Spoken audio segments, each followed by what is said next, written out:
Welcome to tonight's calm history story. Tell me honestly, where are you right now? If this helps you drift off, please like and subscribe. I'd love to know what topic you'd like for the next long video. There is a quality to the night that belongs perhaps most completely to China. Not the China of any particular century, nor any particular dynasty, but China as an enduring presence upon the earth. A civilization so ancient, so vast, and so quietly determined to remain itself that even the stars seem to have learned its rhythms. Imagine standing somewhere in that immensity, on the bank of the Yellow River as it rolls its amber waters toward the sea, or upon a ridge in the Qinling Mountains where the mist has settled so thickly that the pine trees seem to float without roots, or in a courtyard somewhere in the middle of a great city where lanterns glow amber through paper screens, and the smell of sandalwood mingles with the distant sound of a guqin being played very softly by someone who cannot sleep. In all of these places, separated by hundreds of miles and thousands of years, there is a thread, something patient and continuous, running through the air itself. That thread is the story we're going to follow tonight. China is old in a way that is difficult to truly absorb. When the first stones of the Great Wall were being dragged into place along the northern ridgelines, Rome was barely a republic, and the word Europe had not yet been applied to anything that resembled a coherent idea. When Chinese astronomers were recording lunar eclipses with systematic precision, cataloguing what they called guest stars, what we now call supernovae, the ancestors of many of the world's current civilizations were still organizing themselves into small, scattered communities that would not be recognized as civilizations for centuries to come. And yet China did not merely exist for a long time. It did something far more remarkable and far more elusive.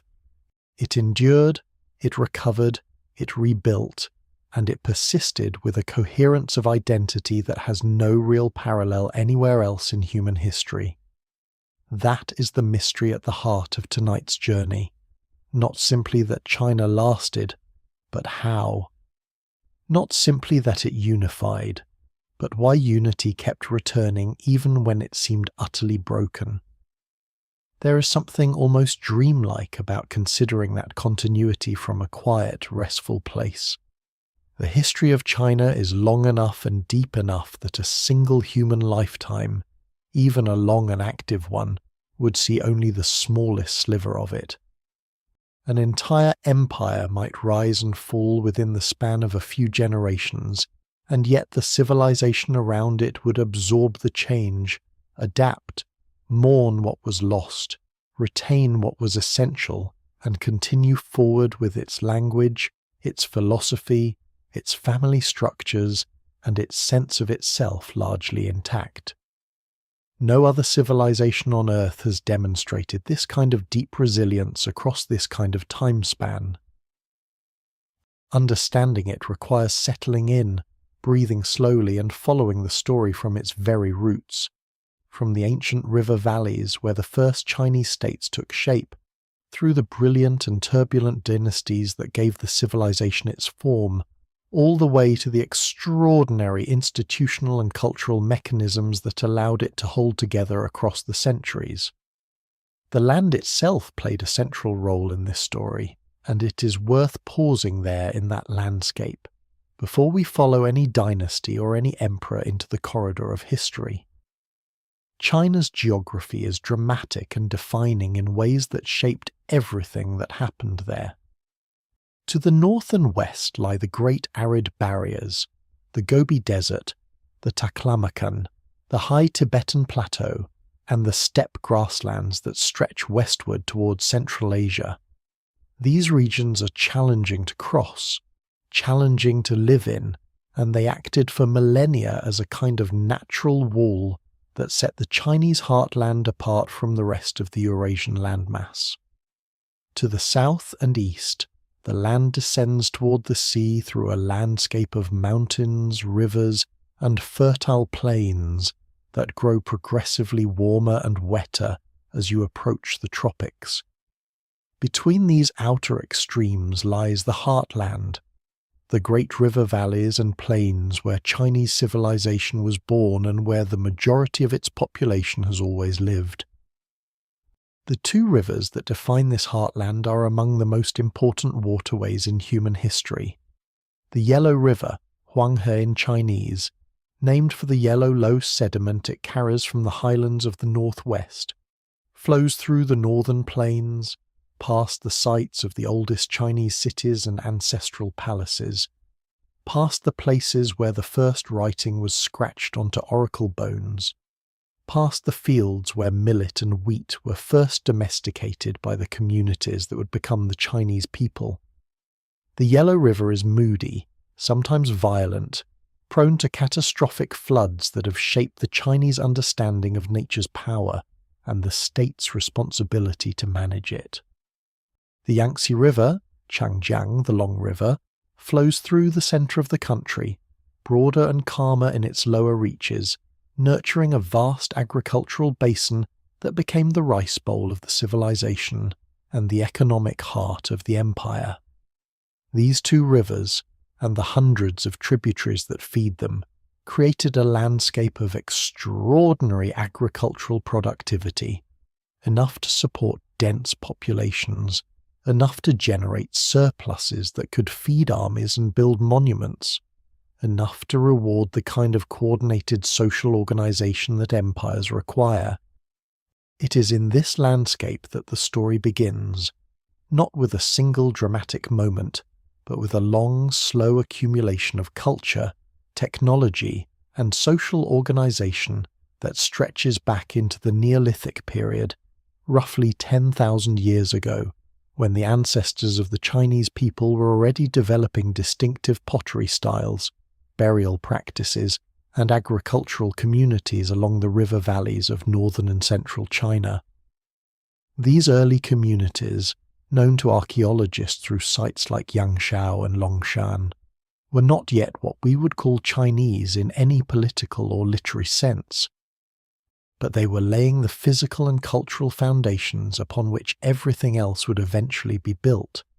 The cultivation of millet and later rice, the domestication of pigs and cattle, the organization of villages around common fields and shared waterways,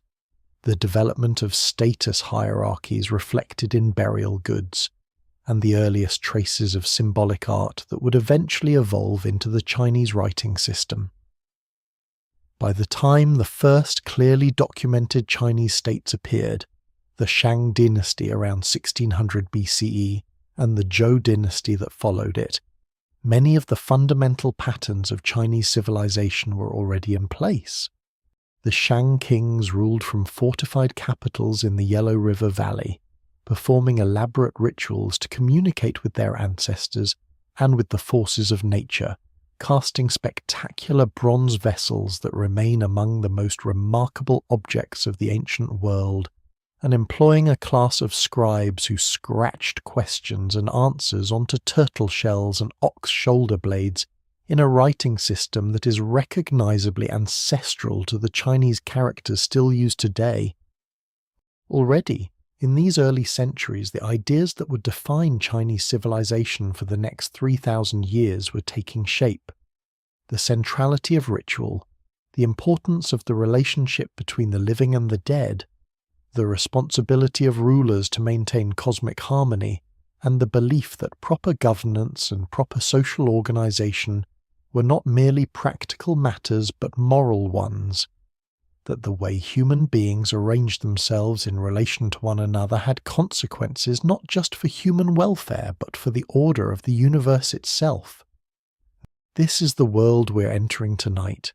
a world of extraordinary depth and quiet grandeur, where philosophy and governance were understood as inseparable, where the family was the model for the state, and the state was the family writ large across a landscape of mountains and rivers, where scholars and farmers and craftsmen and soldiers each understood their place within a vast interlocking order that stretched backward through time to the sages of antiquity and forward through the hopes of their children and grandchildren into the endless future. It is a world where the night sky was watched with careful attention, where the movements of Jupiter and Mars and the positions of the constellations were recorded and interpreted as messages about the health of the realm, where eclipses were understood as warnings from heaven and good harvests as signs of imperial virtue. It is a world where a civil servant who had spent 20 years studying the classical texts might sit alone in a provincial office on a winter evening, composing a poem about the sound of wind in the pines, and feel himself connected through that moment to every scholar who had ever sat alone with the wind and the words and the dark, and to every scholar who ever would.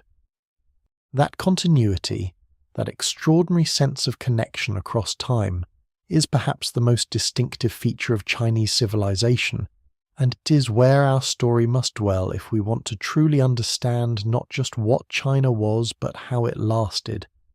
So settle in, let the night be quiet around you, and allow yourself to be carried gently back through the centuries, past the emperors and the philosophers, past the battles and the bridges and the burning libraries, past the long, slow rivers under their canopy of stars, to the beginning of one of the most remarkable stories of human endurance that history has to offer. The idea that China should be unified, that it was in some fundamental sense a single thing that belonged together, was not simply a political goal or an imperial ambition. It was a deeply embedded cultural conviction, a belief so thoroughly woven into the fabric of Chinese thought that it operated almost below the level of conscious articulation. The Chinese word for the world, Tianxia, means literally all under heaven, and this phrase captures something essential about how Chinese civilization understood its own relationship to the rest of reality. The world was not a collection of equally valid polities jostling for space and power. It was a single moral and cosmic order centered on the place where civilization was most perfectly realized, China, and radiating outward from there toward the less organized, less cultivated periphery. This was not mere arrogance, though it sometimes manifested as such. It was a genuine philosophical framework, one that had profound consequences for how Chinese rulers understood their responsibilities and how Chinese people understood the meaning of political unity. At the center of this framework was the concept of the mandate of heaven, Tianming in Chinese, one of the most elegant and consequential political ideas in human history. The mandate of heaven held that the right to rule was granted by heaven itself, the supreme moral force in the Chinese cosmos, to rulers who governed with virtue, maintained proper rituals, cared for their people, and kept the social order intact. Heaven's approval was demonstrated through the prosperity of the realm, good harvests, victory in battle, the absence of natural disasters, the contentment of the population. Conversely, heaven's displeasure was demonstrated through floods and droughts, military defeats, popular uprisings, and the general dissolution of social harmony. When a dynasty lost the mandate of heaven, which Chinese historians understood as an objective fact rather than a partisan judgment, it lost its right to rule, and the disorder that followed was not merely political but cosmic, evidence that the moral fabric of the realm had been torn and needed to be repaired. This concept did something remarkable for Chinese political culture. It made the act of successful rebellion morally legitimate. If a new ruler arose, defeated the old dynasty, unified the realm, and then governed with competence and virtue, that was evidence that heaven had withdrawn the mandate from the old house and conferred it upon the new one. The chaos of the interregnum was not a permanent condition, but a transitional one. The painful process of heaven finding a new vessel worthy of its trust. This meant that Chinese political history, for all its violence and upheaval, was understood within a framework that always pointed toward reunification. Division was temporary. Unity was the natural and morally correct state. A period of warring states or competing dynasties was understood as an anomaly, regrettable, painful, but ultimately self-correcting, because heaven would eventually identify a new legitimate ruler and the realm would coalesce around him. The geography of China reinforced this cultural conviction. The rivers and plains of the Chinese heartland were most productively managed as a unified system. Flood control on the Yellow River required coordination across hundreds of miles of its course, coordination that was far easier to achieve under a single government than among competing states that might have different priorities and conflicting interests. Irrigation projects, canal construction, the management of granaries and the distribution of food in times of scarcity. All of these essential functions of agricultural civilization were better performed at scale, and scale in the Chinese context meant empire. This was not merely an ideological claim by rulers seeking to justify their power.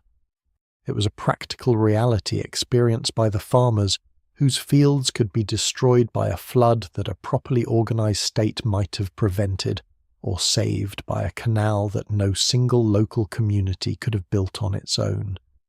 The idea of China as the Middle Kingdom, Zhongguo, literally the central state or the central country, also played a profound role in shaping the civilization's sense of its own identity. This concept, which appears in Chinese texts as early as the Zhou dynasty, positioned China not as one state among many, but as the natural center of a hierarchical world order, surrounded by peoples who were understood as varying degrees of civilized, depending on their proximity to and adoption of Chinese culture and values. Peoples who adopted Chinese writing, Chinese ritual practices, Chinese agricultural methods and Chinese political forms were understood as having joined the civilized world. Those who did not were understood as barbarians, not necessarily hostile or evil, but simply less developed, standing at an earlier stage of a universal civilizational progress toward the virtuous, ordered society that China exemplified. This framework had the curious effect of making Chinese civilization extraordinarily absorptive. A dynasty of foreign conquerors, and China had several, did not need to be rejected as illegitimate simply because its rulers came from outside the Chinese cultural sphere.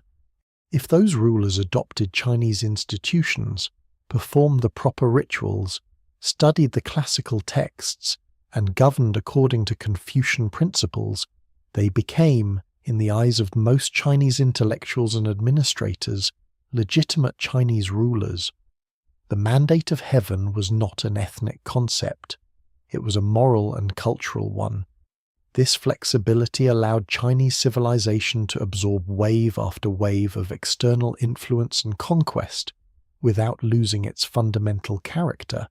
to incorporate the conquerors while being shaped by them, so that what emerged on the other side of even the most violent foreign incursion was recognizably continuous with what had come before. The role of language in maintaining this continuity cannot be overstated. The Chinese writing system, a logographic system in which individual characters represent words or morphemes rather than sounds, had the remarkable property of being readable across dialects that were mutually incomprehensible when spoken. A Cantonese speaker in the south and a Mandarin speaker in the north could not understand each other's speech, but they could both read the same written text and extract the same meaning from it. This made written Chinese a kind of universal medium for the educated classes across the entire empire, a shared cultural space that transcended the regional linguistic diversity of the spoken world. The classical texts, the Confucian canon, the historical records, the poetry anthologies, were accessible to every educated person in the empire regardless of where they were born or what dialect they spoke at home, and this shared literary culture was one of the most powerful forces for cultural unity that the civilization possessed. To understand how Chinese civilization managed to maintain institutional continuity across its extraordinary lifespan, it is necessary to understand the imperial system in some depth, not merely as a political arrangement, but as a carefully engineered mechanism for governance, one that balanced the power of individual rulers with the stabilizing influence of trained administrators, established procedures, and deep cultural norms. The Chinese imperial system, in its mature form, was one of the most sophisticated administrative structures in the ancient world, and its core features remained recognizable from the Qin dynasty in the 3rd century BCE all the way to the fall of the Qing dynasty in 1912, a span of more than 2,000 years during which the surface of the empire changed enormously while its fundamental institutional architecture remained surprisingly stable. The emperor himself stood at the apex of this system, occupying a position of absolute theoretical authority that was, in practice, heavily mediated by the bureaucracy around him, the traditions he was expected to uphold, and the constant flow of information and advice from his ministers. The emperor was the son of heaven, Tianzi, the mediator between the cosmic order above and the human order below. His primary ritual responsibilities were to perform the sacrifices that maintained the cosmic harmony, to receive the reports of his officials and respond to them with appropriate decisions, and to embody in his own person the virtues that the Confucian tradition held to be essential for good governance: benevolence, righteousness, ritual propriety, wisdom, and trustworthiness. An emperor who failed to embody these virtues was not merely a bad ruler in a practical sense. He was a cosmic problem, a crack in the mediation between heaven and earth, and the consequences of his failure would be felt not just in the governance of the realm, but in its weather, its harvests, and its general moral atmosphere. This meant that the institution of the emperor was simultaneously very powerful and very constrained. The theoretical power was absolute. The emperor's word was law. His decisions were final. His person was sacred. But the constraints were formidable. He was surrounded by officials who had devoted their lives to mastering texts that defined correct governance in meticulous detail. He was expected to follow elaborate ritual protocols that structured every aspect of his public life. He received memorials, formal written communications, from officials throughout the empire, and he was expected to read and respond to them personally, at least in theory, though in practice the sheer volume of administration required the assistance of secretariats and councils. The historical record is filled with emperors who chafed against these constraints, who tried to govern autocratically and found themselves blocked by ministers invoking classical precedent, or who retreated into personal pleasures and found the machinery of government continuing to function almost independently of their engagement with it. This last point is crucial to understanding how the empire maintained continuity across weak or incompetent rulers.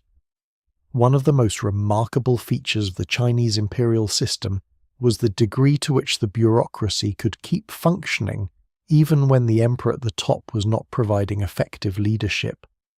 The trained officials in the ministries and the provinces had their established procedures, their reporting requirements, their local responsibilities, tax collection, judicial proceedings, granary management, canal maintenance. All of these continued according to established patterns regardless of what was happening at the imperial court. This bureaucratic momentum was both a strength and a weakness. It meant that the empire could survive bad emperors without collapsing. It also meant that serious reforms were extremely difficult to implement because the bureaucracy had a powerful institutional interest in maintaining the procedures it knew and the status quo it had mastered. The mechanism that made this bureaucracy possible, and that gave it its remarkable character, was the civil service examination system. The examinations, which reached their mature form under the Tang and Song dynasties, were a system for recruiting government officials through competitive testing on the Confucian classical texts, literary composition, and sometimes policy analysis. The basic idea was elegant. Officials should be selected on the basis of demonstrated intellectual and moral merit, not merely on the basis of birth, wealth, or personal connections to the imperial family. A young man of humble origins who studied hard enough and was talented enough could, in theory, pass the examinations, receive an official appointment, and rise through the ranks of the bureaucracy to positions of great power and influence. This was not a perfect meritocracy. The examinations heavily favoured those with the leisure to study for many years, which meant wealthy families had a significant advantage,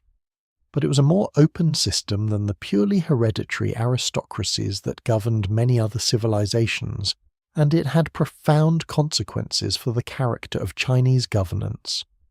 The examination system produced officials who shared a common educational formation.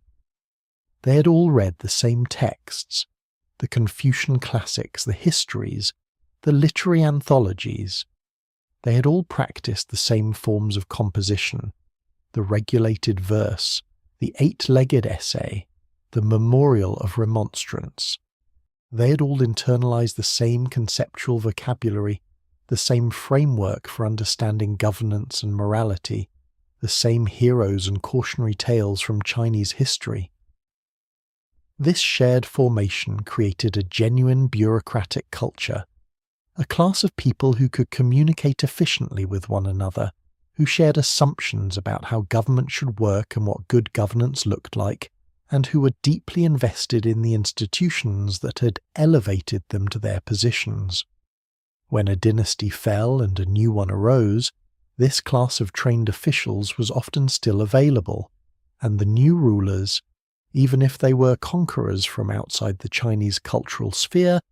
generally had good reason to employ them. The result was a remarkable continuity of administrative practice across dynastic transitions that helped explain why the basic shape of Chinese governance persisted for so long.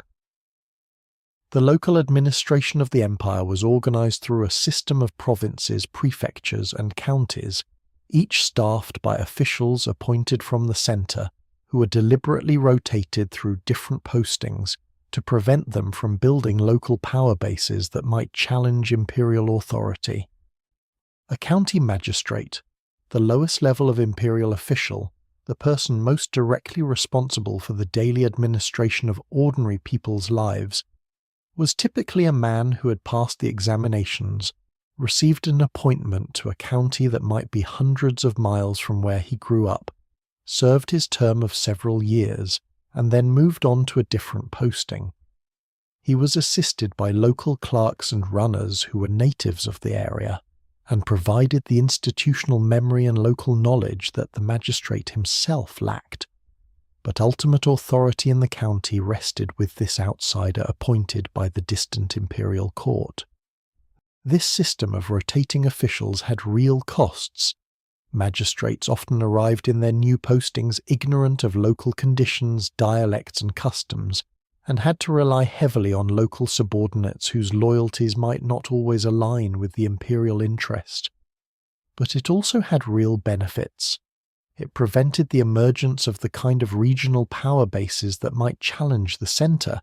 and it created a class of officials who identified with the empire as a whole rather than with any particular region. The county magistrate who spent his career moving from posting to posting across the vast empire came to know China as a whole in a way that no local notable could. He was, in a very real sense, an embodiment of the imperial idea, a person whose professional identity was inseparable from the existence of the unified empire that employed him. The philosophical foundations of Chinese governance were complex and sometimes contradictory, but the tension that proved most historically significant was the one between Confucianism and legalism, two schools of thought that offered radically different visions of how human beings could be organized into a functional society, and whose synthesis, achieved over the course of centuries, produced the distinctive blend of idealism and pragmatism that characterized Chinese imperial governance at its best. Confucianism takes its name from Kongzi, known in the West as Confucius, a thinker who lived during the tumultuous spring and autumn period in the 5th century BCE, when the old Zhou dynasty had fragmented into a collection of competing states that were steadily undermining the ritual order that had given the Zhou period its cultural coherence. Confucius was a man who experienced this fragmentation as a deep moral crisis, and who devoted his life to understanding and communicating what he believed to be the principles that held human society together and prevented it from dissolving into violence and selfishness. His teachings, recorded by his students in the text known as the Analects, emphasized the cultivation of virtue, particularly the virtue of Ren, usually translated as benevolence or humanness, as the foundation of all social and political life. A ruler who cultivated virtue, who treated his people with genuine care, and governed through the force of his moral example, rather than through coercion and punishment, would attract the loyalty and cooperation of those around him. A society of virtuous individuals, each fulfilling his or her proper role within the family and the state, would be harmonious, prosperous, and self-sustaining. The Confucian vision was deeply hierarchical, but it was a hierarchy of mutual obligation rather than mere domination. The ruler owed his subjects benevolent governance and genuine care for their welfare. The father owed his children guidance, protection, and the transmission of virtue. The husband owed his wife respect and proper treatment. In return, subjects owed the ruler loyalty and service. Children owed parents obedience and filial piety. Wives owed husbands appropriate deference. These relationships, the 5 relationships, as Confucian tradition enumerated them, ruler and subject, father and son, husband and wife, elder brother and younger brother, and friend, were understood as the fundamental building blocks of human society, and the proper conduct of each relationship was not merely a social convention, but a moral imperative with cosmic significance. Legalism offered a radically different answer to the same question of how to organize human society. The legalist thinkers, Han Feizi being the most important, were deeply skeptical of human nature and of the Confucian faith that virtue could be cultivated, and that people would voluntarily fulfill their social roles if properly educated and inspired. In the legalist view, most people were motivated primarily by self-interest, by the desire for reward and the fear of punishment, and any political system that did not take this basic fact into account was building on sand.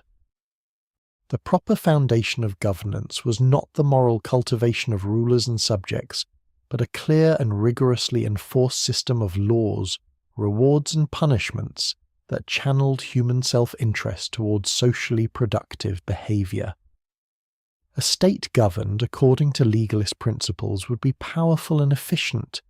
because it would not depend on the uncertain virtue of its leaders or the uncertain education of its people, but on the reliable mechanics of incentive and deterrence. The Qin dynasty, the dynasty that first unified China in 221 BCE under the first emperor, Qin Shi Huang, was a legalist state, and it demonstrated both the power and the limitations of the legalist approach in a remarkably compressed historical experiment. The Qin rose to dominance over the other warring states through a combination of military innovation, administrative efficiency, and ruthless application of legalist principles, standardizing weights, measures, and writing across the empire, abolishing the old aristocratic fiefdoms and replacing them with a system of appointed officials answerable to the centre, building roads and canals to facilitate communication and commerce, and imposing the law with a consistency and severity that was unprecedented in Chinese history. The empire that Qin Shi Huang created was extraordinary, a unified state stretching from the Yellow Sea to the foothills of Central Asia, bound together by standardized institutions and ruled from a single centre with a degree of centralized control that China had never before experienced. But the Qin dynasty lasted only 15 years after the death of its founder. The harshness of legalist rule, the heavy labour levied for great building projects, the brutal punishments for infractions of the law, the suppression of the old noble families and the Confucian scholars who had served them, generated enormous resentment. When Qin Shi Huang died in 210 BCE, the empire quickly fell apart in a series of rebellions that established the principle, thereafter consistently observed by Chinese political thinkers, that legalism without Confucian moral content was insufficient as a foundation for enduring rule. The state might need the laws, the penalties, and the administrative efficiency that the legalists prescribed,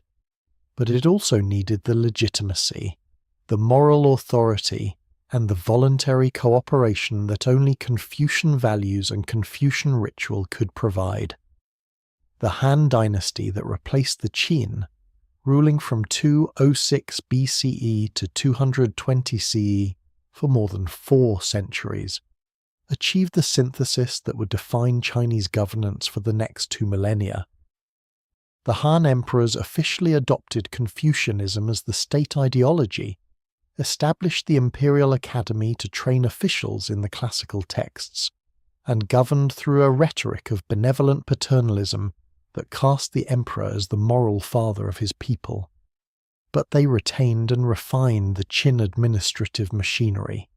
the laws, the bureaucracy, the standardized institutions that made large-scale governance possible. The result was a state that was simultaneously Confucian in its self-presentation and deeply legalist in its mechanisms, a synthesis that Chinese political thinkers would describe, with characteristic self-awareness, as ruling with Confucianism on the outside and legalism on the inside. This synthesis was not always comfortable, and the tension between its components never fully resolved.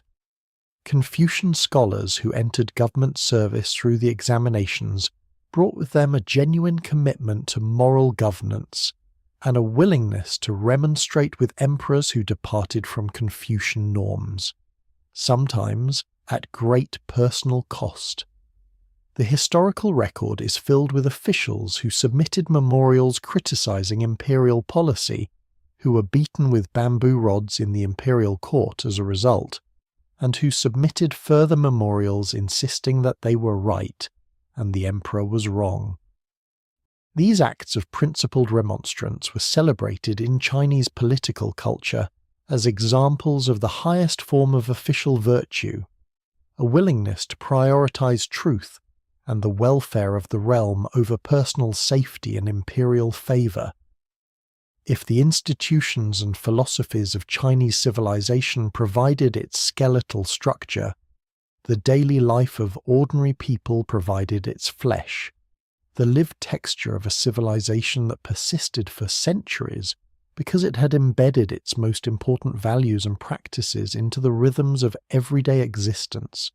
into the gestures and ceremonies and domestic arrangements that shaped individual experience from birth to death and beyond. The family was the fundamental unit of Chinese social organization, and the values of family life were inseparable from the values of the civilization as a whole. Filial piety, xiao, the proper respect and care owed by children to their parents and by living family members to their ancestors, was not merely a domestic virtue. It was understood as the root of all other virtues, the foundation from which loyalty to rulers, respect for teachers, care for friends, and commitment to social harmony all grew. A person who was filially pious could be trusted to be loyal, because the moral habits that made one a good son or daughter were the same habits that made one a good subject and a good official. This identification of family virtue with civic virtue was one of the most powerful unifying mechanisms in Chinese civilization, because it meant that the basic moral education that every person received within the family was simultaneously a preparation for participation in the larger society. The practice of ancestor worship expressed this connection between the living and the dead in a form that was both intimate and cosmic. Chinese families maintained ancestor tablets, wooden plaques inscribed with the names and death dates of deceased family members, in shrines within the household, and they made regular offerings of food, incense, and paper replicas of useful objects to the spirits of their ancestors,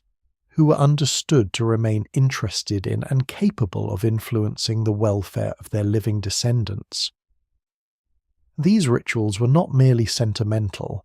they expressed a conception of time and family as extending in both directions, backward to the ancestors who had made the present possible, and forward to the descendants who would carry on the family name and maintain the offerings.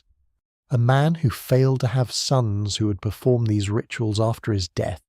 was understood to be facing a genuine existential catastrophe. Not merely the end of his own life, but the extinction of his connection to the ongoing web of family that gave individual existence its meaning. The agricultural calendar structured the rhythms of life for the majority of the Chinese population, who were farmers living in villages organized around the cultivation of rice in the south and millet and wheat in the north. The year was marked by festivals key to the agricultural cycle: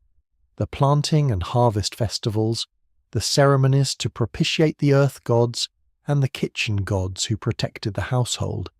the great Lunar New Year celebration that marked the beginning of the annual cycle and brought families together for the most important gathering of the year. These festivals were simultaneously religious, social, and aesthetic occasions, moments when the ordinary work of the year gave way to music, feasting, performance, and the communal acknowledgement of the forces and relationships that made individual survival possible. The village, the basic social unit of rural China, was typically a community of a few hundred to a few thousand people, many of them members of a single extended lineage who shared a common surname and traced their descent from a common ancestor. Lineage organizations maintained halls where the ancestral tablets of the entire lineage were kept and honored, managed common property like ponds and woodlands, organized collective labor for large agricultural projects, settled internal disputes through arbitration, and supported their members through scholarships for promising students and charity for the destitute. These lineage organizations were a form of civil society that operated largely outside the direct control of the imperial bureaucracy, a kind of local governance that complemented and in some ways compensated for the limitations of the official administrative system. The artisans and craftsmen of China's cities and towns occupied a position in the social hierarchy that was officially below that of scholars and farmers, but in practice often very comfortable, because the things they made were in constant demand. The silk weavers of Suzhou, the porcelain makers of Jingdezhen, the lacquerware craftsmen of Fuzhou, these were skilled workers whose products were exported across the known world and whose expertise was passed down through family lines over many generations, creating craft traditions of extraordinary sophistication. The silk weaver sat at her loom in a house that also served as her workshop, producing lengths of patterned fabric whose designs has been refined over centuries, aware that the cloth she wove might end up on the back of a Tang court official, or draped across an altar in a Roman temple, or worn by a merchant's wife in a distant city along the Silk Road. The scholars, the literati, occupied a special place in Chinese society that had no real parallel in other civilizations.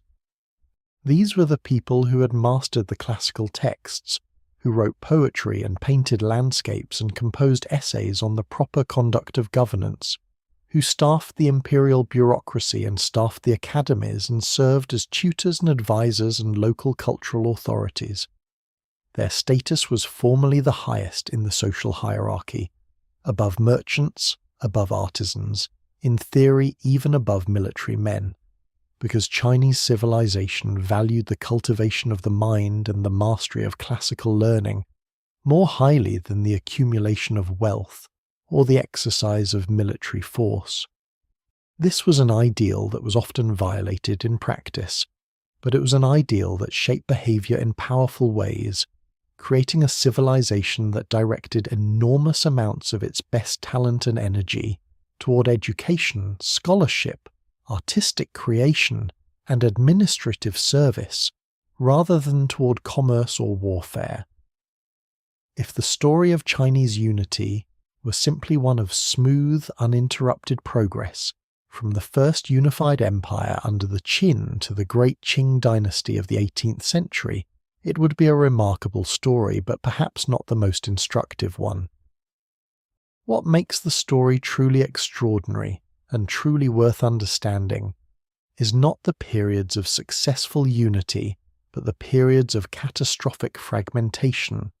the moments when everything seemed to be falling apart, when the institutions failed and the armies dissolved and the population suffered terribly, and yet from which the civilization somehow recovered, rebuilt, and reconstituted itself in forms that were recognizably continuous with what had come before. The fall of the Han Dynasty in 220 CE was one of the great catastrophes of Chinese history.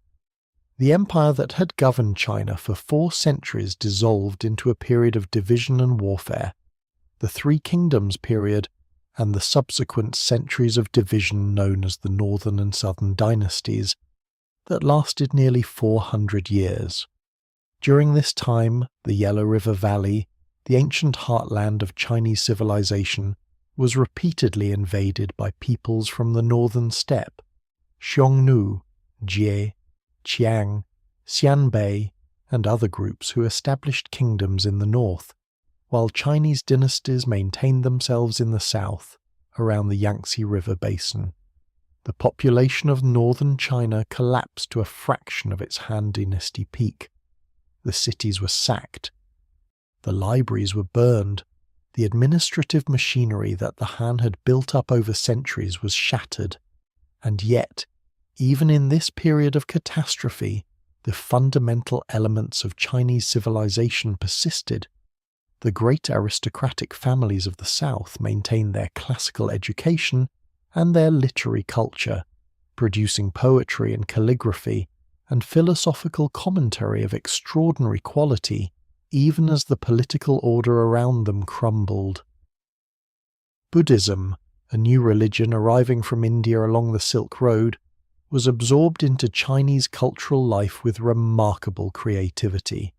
producing a Sinicized form of Buddhism that would eventually become one of the defining elements of East Asian civilization. The northern invaders, for all their military power, found themselves drawn into the Chinese cultural orbit, learning the language, adopting the administrative system, marrying into Chinese families, and gradually becoming, in cultural terms, Chinese themselves. The Xianbei Northern Wei dynasty, which unified northern China in the 5th century CE, pursued a deliberate policy of Sinicization, requiring its people to adopt Chinese surnames, language, and customs that demonstrated how completely the magnetic pull of Chinese civilization could transform its conquerors. The reunification of the empire under the Sui dynasty in 589 CE, after nearly 4 centuries of division, was experienced by those who lived through it as an almost miraculous restoration of the natural order. The Sui Emperor Yang Jian, known as Emperor Wen, was a man of genuine administrative talent, who understood that reunification required not just military victory, but institutional reconstruction. The revival of the civil service examinations, the standardization of law and administration, the repair and extension of the canal system that was the arterial network of the empire's economy. His son, the infamous Emperor Yang, extended this work, most notably by constructing the Grand Canal, which linked the Yellow River Valley in the north with the Yangtze River Basin in the south, but did so with a brutality and extravagance that reproduced the Qin dynasty's era of demanding too much too fast from a population that had already suffered enormously. The Sui fell after only 37 years, but the Tang dynasty that replaced it inherited the reunified empire and the Grand Canal and the reformed institutions, and built upon them one of the most culturally brilliant and economically prosperous civilizations in the history of the world. The pattern repeated itself. The Tang fell in 907 CE, giving way to the Five Dynasties period, another half-century of fragmentation, before the Song dynasty reunified the core of the empire in 960 CE. The Song were eventually overrun by the Mongols in the 13th century, a conquest so traumatic and so complete that it seemed it might finally break the pattern of Chinese recovery. The Mongol Yuan dynasty that replaced them was genuinely foreign in ways that the Northern Wei and other earlier conquerors had not been. The Mongols maintained their distinct identity and did not fully assimilate into Chinese cultural life in the way that earlier conquerors had. And yet even this conquest eventually reversed itself. The Yuan dynasty, weakened by factional struggles and natural disasters, collapsed in the face of Chinese rebellion in the mid-14th century, and the Ming dynasty that replaced it, founded by Zhu Yuanzhang, a man of genuinely humble peasant origins, was emphatically Chinese in its cultural self-presentation, reviving the examination system, the Confucian ritual order, and the traditional institutional forms with a thoroughness that was almost nostalgic in its intensity.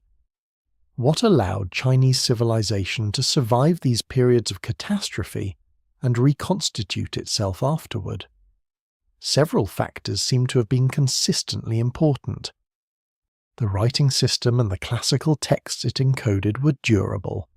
They could survive the fall of dynasties and the burning of individual libraries because they were copied and recopied by scholars who understood their preservation as a moral obligation.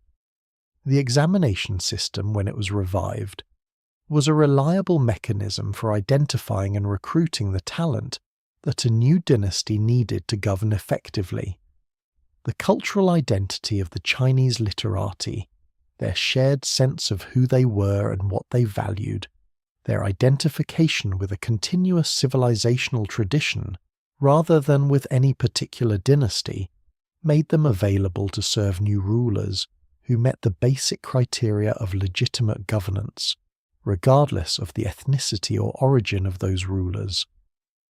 And the basic agricultural economy of the Chinese heartland, while it could be severely disrupted by war and natural disaster, was ultimately rooted in a relationship between people and land that was resilient enough to recover once stability was restored. There is so much more to this story, so many dynasties, so many inventions, so many extraordinary people and ideas and achievements, that the temptation is simply to continue indefinitely to follow each thread wherever it leads through the vast, intricate tapestry of Chinese civilization. And tonight, in the quiet of the night, that is precisely what we shall do.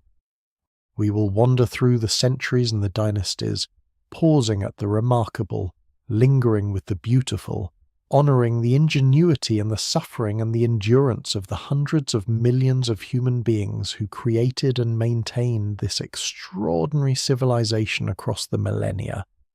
The Qin dynasty, for all its brevity, deserves more than passing mention, because what it accomplished in 15 years was genuinely unprecedented. Qin Shi Huang, the first emperor, was a man of towering ambition and ruthless efficiency, who had spent his youth watching the Qin state methodically eliminate its rivals one by one through a combination of military innovation and legalist administrative reform. When the last of the warring states fell in 221 BCE, and he stood at the head of a unified empire for the first time in Chinese history, he made a series of decisions that would shape Chinese civilization for thousands of years. He abolished the feudal system of enfeoffed aristocrats who had governed the Zhou realm, replacing it entirely with a system of appointed officials answerable to the central government, a decision so radical that it met with enormous resistance from the aristocratic families who lost their hereditary positions, and so consequential that every subsequent dynasty maintained it in essentially the same form. He standardized the writing system across the empire, eliminating the regional script variations that had developed during the Warring States period, and creating a single written form that every literate person in the empire could read regardless of what dialect they spoke. He standardized weights and measures, the width of cart axles, so that the ruts in roads would be universally compatible, and the legal codes. He launched the construction of a network of roads and walls that would serve as the skeleton of the empire's infrastructure for centuries. The examination halls of the great Chinese cities were places of extraordinary human drama, vast complexes of small individual cells, each barely large enough to contain a desk and a sleeping mat, in which candidates were locked for the duration of the examination, which could last for 3 days and 3 nights. The candidates brought their own food and water, their own writing materials, their own blankets for the cold nights that could occur even in late summer in the northern cities. They wrote under the eyes of guards who checked constantly for any sign of cheating, notes hidden in clothing, in food containers, in the hollowed-out spines of books. The examination papers were submitted anonymously, with the candidate's name replaced by a number, and the papers were recopied by official scribes before being submitted to the examiners, so that the examiners could not recognize individual candidates by their handwriting. The precautions against cheating were elaborate and ingenious, though never entirely successful. The historical record is full of stories of candidates who found ways around them, and the social pressure to succeed was great enough that the temptation to cheat was always present. But the basic integrity of the system, the degree to which it genuinely measured intellectual achievement rather than social connection, was sufficient to give it real legitimacy in the eyes of the Chinese public, and that legitimacy was one of the most important foundations of the imperial system's moral authority. The memory of the great sage kings, the legendary Yellow Emperor who taught humanity the arts of civilization, Yao and Shun, who ruled through pure moral virtue and chose their successors on the basis of merit rather than heredity, Yu the Great who controlled the primordial floods and made agriculture possible, was not merely a historical memory in Chinese culture. It was a living standard, a set of models against which every subsequent ruler and official was measured and found, inevitably somewhat wanting. The gap between the actual conduct of governance and the ideal conduct demonstrated by the sage kings was a permanent feature of Chinese political consciousness, a source of both humility and aspiration,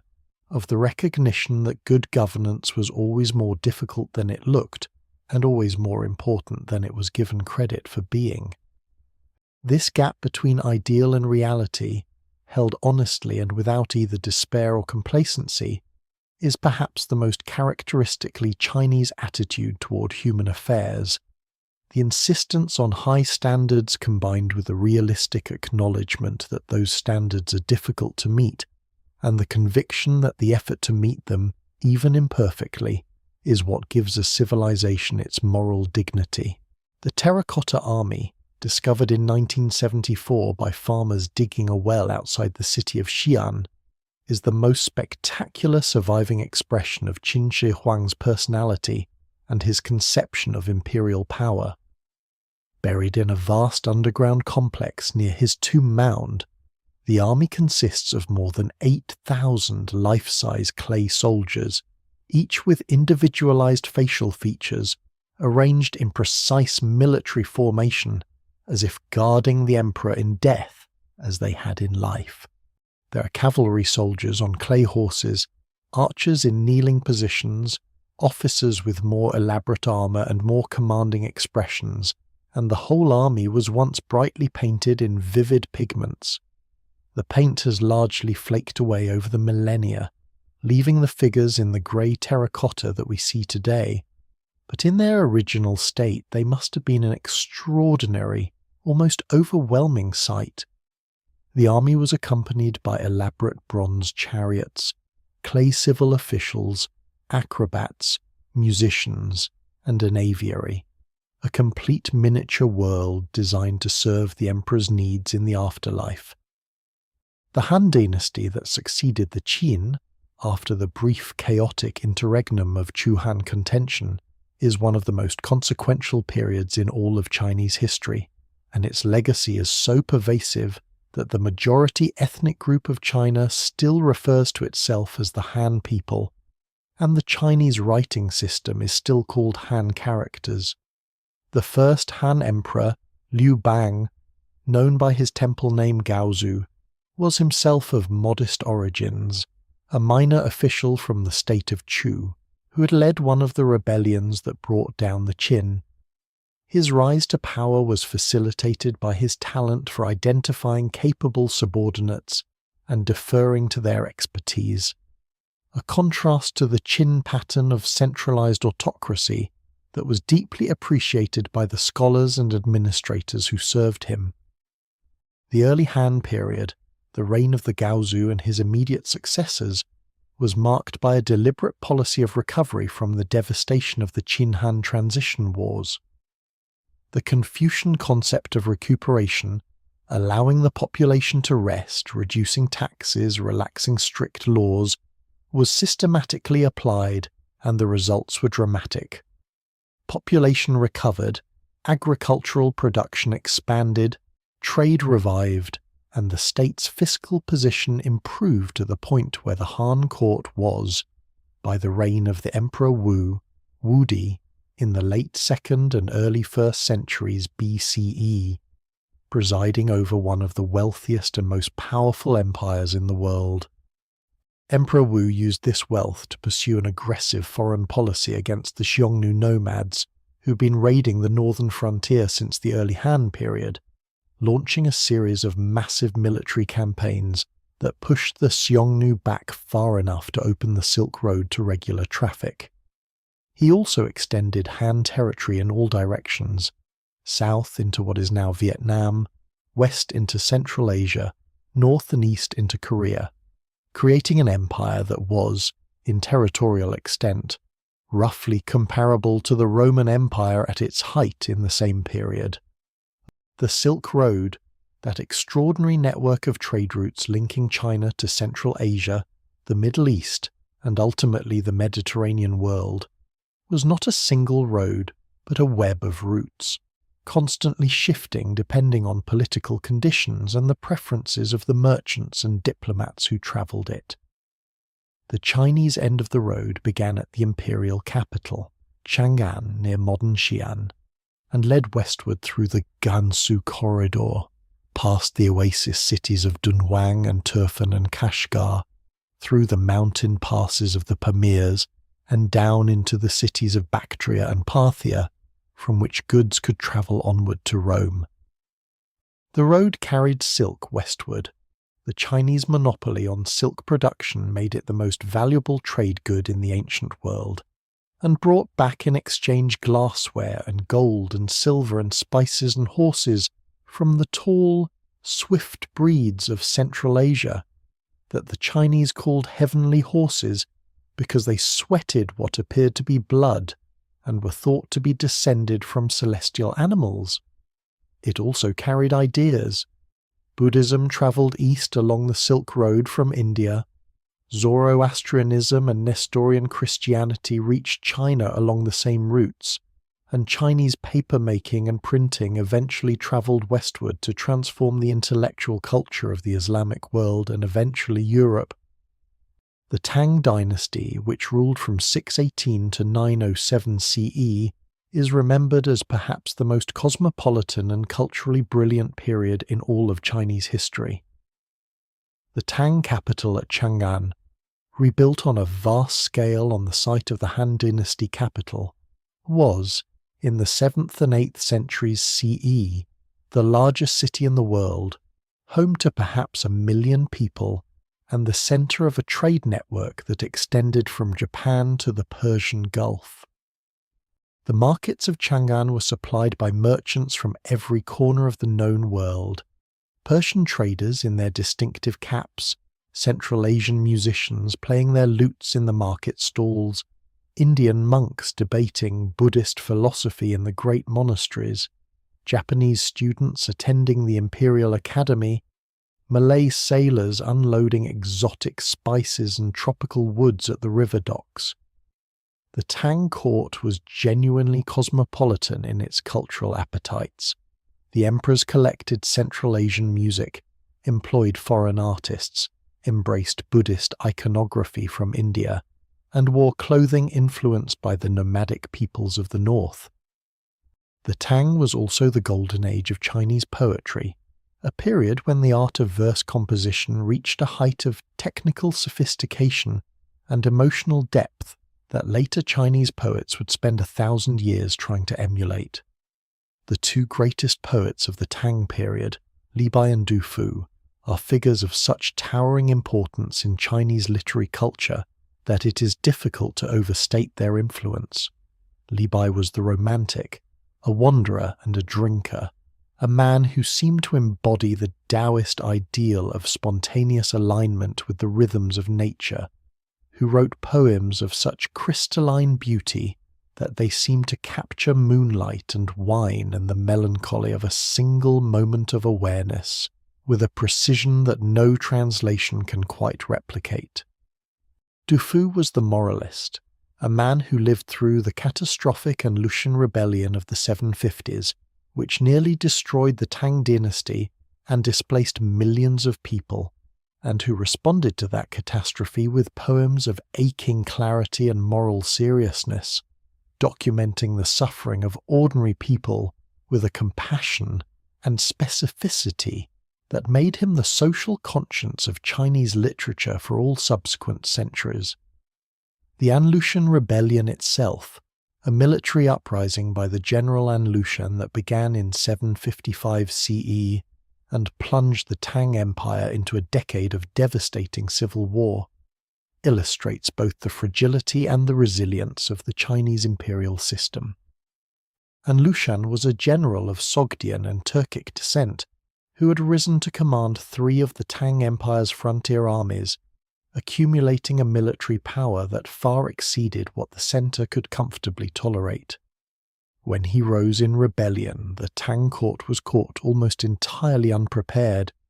The Emperor Xuanzong, who had presided over the cultural brilliance of the High Tang, was an old man whose attention had been consumed for years by his obsession with his favourite concubine Yang Guifei, and by the factional struggles at court that had paralysed effective governance. The rebels captured the capital, the emperor fled southward in humiliating retreat, and Yang Guifei was killed by the imperial guard in the chaos, her death providing one of the most celebrated subjects for subsequent Chinese poetry and art. But the dynasty survived, reorganised, and eventually suppressed the rebellion with the help of Uyghur allies from the north. Though the Tang that emerged from the crisis was diminished, its frontier territories largely lost, its central authority weakened, its finances dependent on trade taxes and other revenues that the devastated northern agricultural heartland could no longer provide as reliably as before. Gunpowder is one of China's gifts to the world, or perhaps, depending on your perspective, one of its less welcome exports. The discovery of gunpowder seems to have occurred sometime in the Tang dynasty, probably as a result of Taoist alchemists experimenting with combinations of charcoal, sulfur, and saltpeter in their quest for an elixir of immortality. The first documented military use of gunpowder dates to the late Tang and Five Dynasties period, in devices that more closely resembled firecrackers or incendiary weapons than true firearms. Over the course of the Song dynasty, Chinese engineers developed an increasingly sophisticated array of gunpowder weapons, fire arrows, bombs thrown by catapult, early firearms called fire lances that combined a spear with a tube that propelled flames and projectiles. By the time of the Mongol conquests of the 13th century, both sides in that conflict were using gunpowder weapons, and the Mongols, characteristically efficient in adopting useful military technologies from the peoples they conquered, carried Chinese gunpowder expertise westward with them into Central Asia and the Middle East, from where it eventually reached Europe and transformed warfare in ways that the Tang alchemists could never have imagined. The Song dynasty, which ruled from 960 to 1279 CE, is in some ways the most intellectually extraordinary period in Chinese history, a period that saw not just remarkable artistic and literary achievement, but an economic and technological revolution that some historians have called proto-industrial. The Song economy was, by the standards of the medieval world, astonishingly sophisticated. Paper money, the world's first, circulated alongside metal coins. Credit instruments allowed merchants to conduct business across vast distances without transporting heavy metals.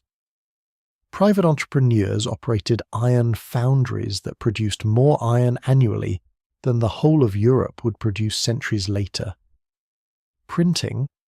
the other great Chinese technological gift to the world, developed in the Tang period and refined under the Song, made books and printed materials widely available, producing a reading public and a culture of literary consumption that was unparalleled in the medieval world. Bisheng invented movable type during the Northern Song period, several centuries before Gutenberg's independent invention of the same technology in Europe, though the logographic nature of the Chinese writing system made this technology less transformative in China than it would prove in the alphabetic cultures of Europe. The Neo-Confucian philosophical movement of the Song period was an intellectual achievement of comparable significance. The great Neo-Confucian thinkers, Jushi being the most important and influential, undertook a systematic reinterpretation of the Confucian classical tradition in response to the challenge that Buddhism had posed to Chinese intellectual life for the previous millennium. Buddhism, with its sophisticated metaphysics, its detailed accounts of the nature of mind and consciousness, and its coherent explanations of suffering and liberation, had attracted many of the best Chinese minds and had seemed to offer something that the classical Confucian tradition, with its focus on practical ethics and social relations, did not: a serious account of ultimate reality and the deepest nature of the self.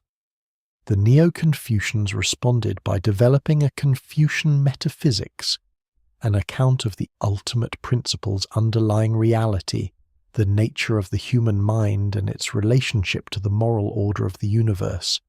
that could stand comparison with Buddhist philosophy without abandoning the Confucian commitment to social ethics and practical governance. Jushi's synthesis, the school of principle, or Lixu, became the orthodox philosophical framework for Chinese intellectual life from the Song dynasty until the 20th century, and its influence extended beyond China to Korea, Japan, and Vietnam, shaping the intellectual cultures of the entire East Asian world. Jushi argued that the universe was structured by a principle, Li, that was simultaneously the metaphysical ground of reality and the source of the moral law, so that understanding the nature of things and understanding the nature of proper human conduct were ultimately the same inquiry. The cultivation of moral virtue and the investigation of the natural world were not separate activities, but aspects of a single project of understanding the principle that underlay all things. This framework gave educated Chinese a coherent way of thinking about their place in the universe that was both intellectually serious and morally demanding, and it continued to provide the conceptual vocabulary for Chinese philosophical discussion for centuries. The Mongol conquest of China, which began with the Mongol campaigns against the Jin dynasty in northern China in the early 13th century and culminated in the defeat of the Southern Song in 1279, was one of the most traumatic events in Chinese history, and its effects on the Chinese population were catastrophic. Modern demographic estimates suggest that the population of northern China may have declined by as much as 50% during the decades of Mongol conquest, the result of warfare, displacement, famine, and disease. The Mongol armies were extraordinarily effective military machines, and the Chinese states they faced, despite their sophisticated technology and their experienced bureaucracy, were simply unable to field armies that could match the Mongols in open combat. City after city was taken, some after fierce resistance and some after negotiated surrenders, and the treatment of populations varied widely. Some cities were spared, others were massacred as examples to encourage future compliance. Kublai Khan, the Mongol ruler who completed the conquest of southern China and established the Yuan dynasty, was a more culturally curious and administratively capable ruler than the image of pure nomadic conquest suggests. He maintained the Chinese bureaucratic system, employed Chinese officials alongside Mongolian and Central Asian ones, and patronized Chinese arts and scholarship. Marco Polo, the Venetian merchant who spent 17 years at the Mongol court in the late 13th century, and whose account of his travels provided medieval Europe with its most vivid picture of China, described a court of extraordinary luxury and sophistication, a city of Beijing, Kanbalik in his account, that was the center of a vast empire stretching from the Pacific to the Black Sea. The Grand Canal was extended northward to supply the capital, and the Silk Road reached a new height of activity under the Pax Mongolica. The relative peace that the Mongol Empire, for all its violent origins, maintained across its vast territories, allowing merchants, diplomats, and missionaries to travel between East Asia and Europe with greater safety and regularity than at any previous time in history. The Ming dynasty, which replaced the Yuan after the great rebellions of the mid-14th century, represented in some ways a nationalist reaction against the alien rule of the Mongols, a reassertion of specifically Chinese cultural and political values that expressed itself in a deliberate conservatism and a suspicion of foreign influence. The founding emperor, Zhu Yuanzhang, who came from one of the most impoverished backgrounds of any Chinese emperor in history, having been orphaned in childhood during a famine and forced to spend years as a wandering beggar, brought to the throne a combination of genuine administrative talent and a deeply suspicious, sometimes paranoid personality that was reflected in the institutional arrangements of the early Ming. He abolished the position of chief minister, the head of the civil bureaucracy, concentrating all executive power in his own hands, and he created a network of secret police to monitor officials for disloyalty. He was also deeply committed to the welfare of the peasant farmers from whose class he had come, reducing taxes on agriculture, promoting the reclamation of abandoned farmland, and planting billions of trees to restore the forest that had been devastated during the decades of rebellion and civil war. The Yongle Emperor, the third Ming Emperor, who seized power from his nephew in a brutal civil war and moved the capital from Nanjing to Beijing, where he built the Forbidden City that still stands today, was one of the most energetic and ambitious rulers in all of Chinese history.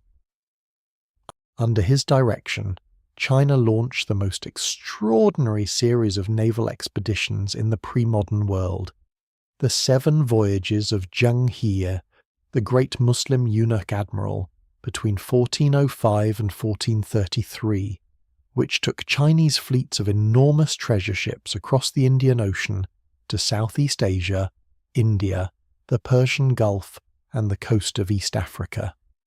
Zheng He's flagship is estimated to have been roughly 400 feet long, several times the size of the ships Columbus would sail to the Americas less than 60 years later. The fleet carried not just trade goods, but also a political message,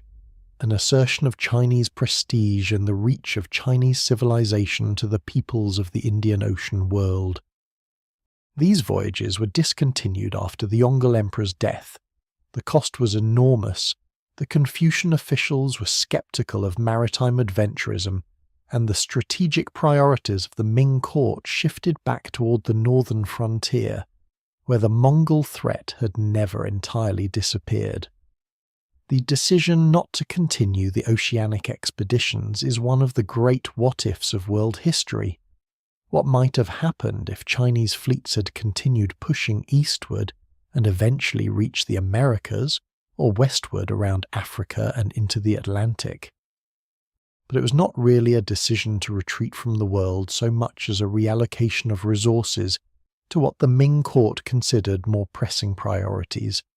a choice that reflected the deeply continental orientation of a civilization whose heartland was the great river valleys of the interior and whose primary strategic concerns were always the nomadic peoples of the northern steppe. The Great Wall of China, the most iconic surviving monument of the Ming dynasty, was not, as is sometimes believed, a continuous wall built all at once by a single emperor. It was the product of centuries of construction and reconstruction, begun in various forms by the warring states' kingdoms and the Qin dynasty, extended and modified by the Han, and rebuilt and strengthened by the Ming to its most elaborate and most recognizable form. The Ming Great Wall, the stone and brick structure that tourists visit today, was constructed primarily in the 15th and 16th centuries CE, along the northern frontier from Shanhaiguan on the Bohai Sea to Jiayuguan in the Gansu Corridor, a distance of more than 2,000 miles. It was a massive logistical undertaking. The stone and brick had to be transported to often extremely remote and difficult terrain, and hundreds of thousands of labourers worked on its construction over the course of the Ming period. Guard towers were spaced at regular intervals along its length, each within sight of the next, so that alarm signals, smoke by day, fire by night, could be relayed along the wall at speeds far faster than any messenger could travel. The wall was never, in any straightforward sense, an effective military barrier against determined nomadic invasion. The Mongols had no difficulty going around it, and the Manchu Qing dynasty that eventually replaced the Ming was able to enter China not by breaching the wall, but by having a treacherous Ming general open one of its gates. But the wall served real functions beyond its military ones. It marked the edge of the Chinese cultural and agricultural world, the boundary between the settled farmers of the interior and the nomadic herdsmen of the steppe, and it provided a framework for the Ming frontier defense system, with garrison troops stationed along its length and officials responsible for monitoring and controlling the movement of people and goods across it. It was also, unmistakably, a statement about the size and power and organizational capacity of the civilization that had built it, a monument to the ability of the Chinese state to mobilize and direct human labor on a scale that few other political systems in the ancient world could approach. Porcelain, the refined white translucent ceramic that Europeans called china, was another of the great Chinese gifts to the world's material culture. The development of true porcelain required not just the right combination of materials, kaolin clay, feldspar and quartz, but kilns capable of reaching temperatures in excess of 1,200 degrees Celsius, and the technical mastery of glazes and firing techniques that had to be developed through centuries of experiment. The kilns of Jingdezhen, in what is now Jiangxi province, became the center of Chinese porcelain production, and by the Song dynasty, they were producing ware of such extraordinary quality and beauty that it was the most sought-after luxury material in the world. Blue and white porcelain, decorated with cobalt pigment under a clear glaze, became the characteristic product of the Yuan and Ming periods, using cobalt that arrived from the Persian world along the trade networks of the Islamic world. The forms and designs of Chinese porcelain influenced ceramic traditions across the Islamic world, in Korea and Japan, in Southeast Asia, and eventually in Europe, where the imitation of Chinese porcelain became one of the driving forces behind early modern chemistry and materials science, eventually producing the great European porcelain traditions of the 18th century. The history of Chinese astronomy is another story of extraordinary achievement and quiet persistence across the centuries. Chinese astronomers kept continuous records of celestial phenomena, eclipses, comets, meteor showers, sunspots, novae and supernovae for more than 2,000 years, creating the most comprehensive historical astronomical dataset in the world. The supernova of 1054 CE, which created the Crab Nebula, was recorded in detail by Chinese astronomers at the Song court, who noted its position, its brightness relative to other stars, and the duration of its visibility, providing modern astrophysicists with invaluable data about one of the most important events in the history of our galaxy.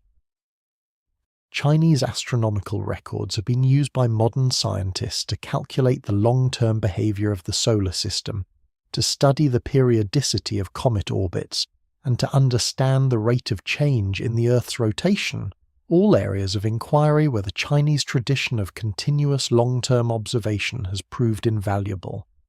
The development of paper, one of the most consequential technologies in human history, is traditionally attributed to a Han Dynasty official named Kai Lun, who is said to have invented it around 105 CE using a mixture of hemp, bark, and fishing net. The actual history is somewhat more complicated. Archaeological evidence suggests that very crude forms of paper may have existed in China even earlier, but Kai Lun's contribution was probably the development of a standardized, high-quality paper-making process that made paper cheap and widely available enough to displace the wooden and bamboo slips that had previously served as the primary writing surface in China. The introduction of paper had transformative consequences for Chinese intellectual and administrative life. It made writing faster and cheaper, books more portable and less expensive to produce, and the transmission of ideas across distances far more efficient. It was the combination of cheap paper and, later, printing that made the examination system truly practicable, that made it possible for large numbers of ordinary people to acquire the texts they needed to prepare for the examinations, and for the results of official deliberations to be communicated efficiently across the vast empire. The examination system itself deserves another look from a different angle, not from the perspective of the institutions it created and the officials it produced, but from the perspective of the individuals who lived within it. For a young man growing up in a village in Fujian province in the 10th century CE, the examinations were simultaneously the most important opportunity and the most demanding ordeal in the world.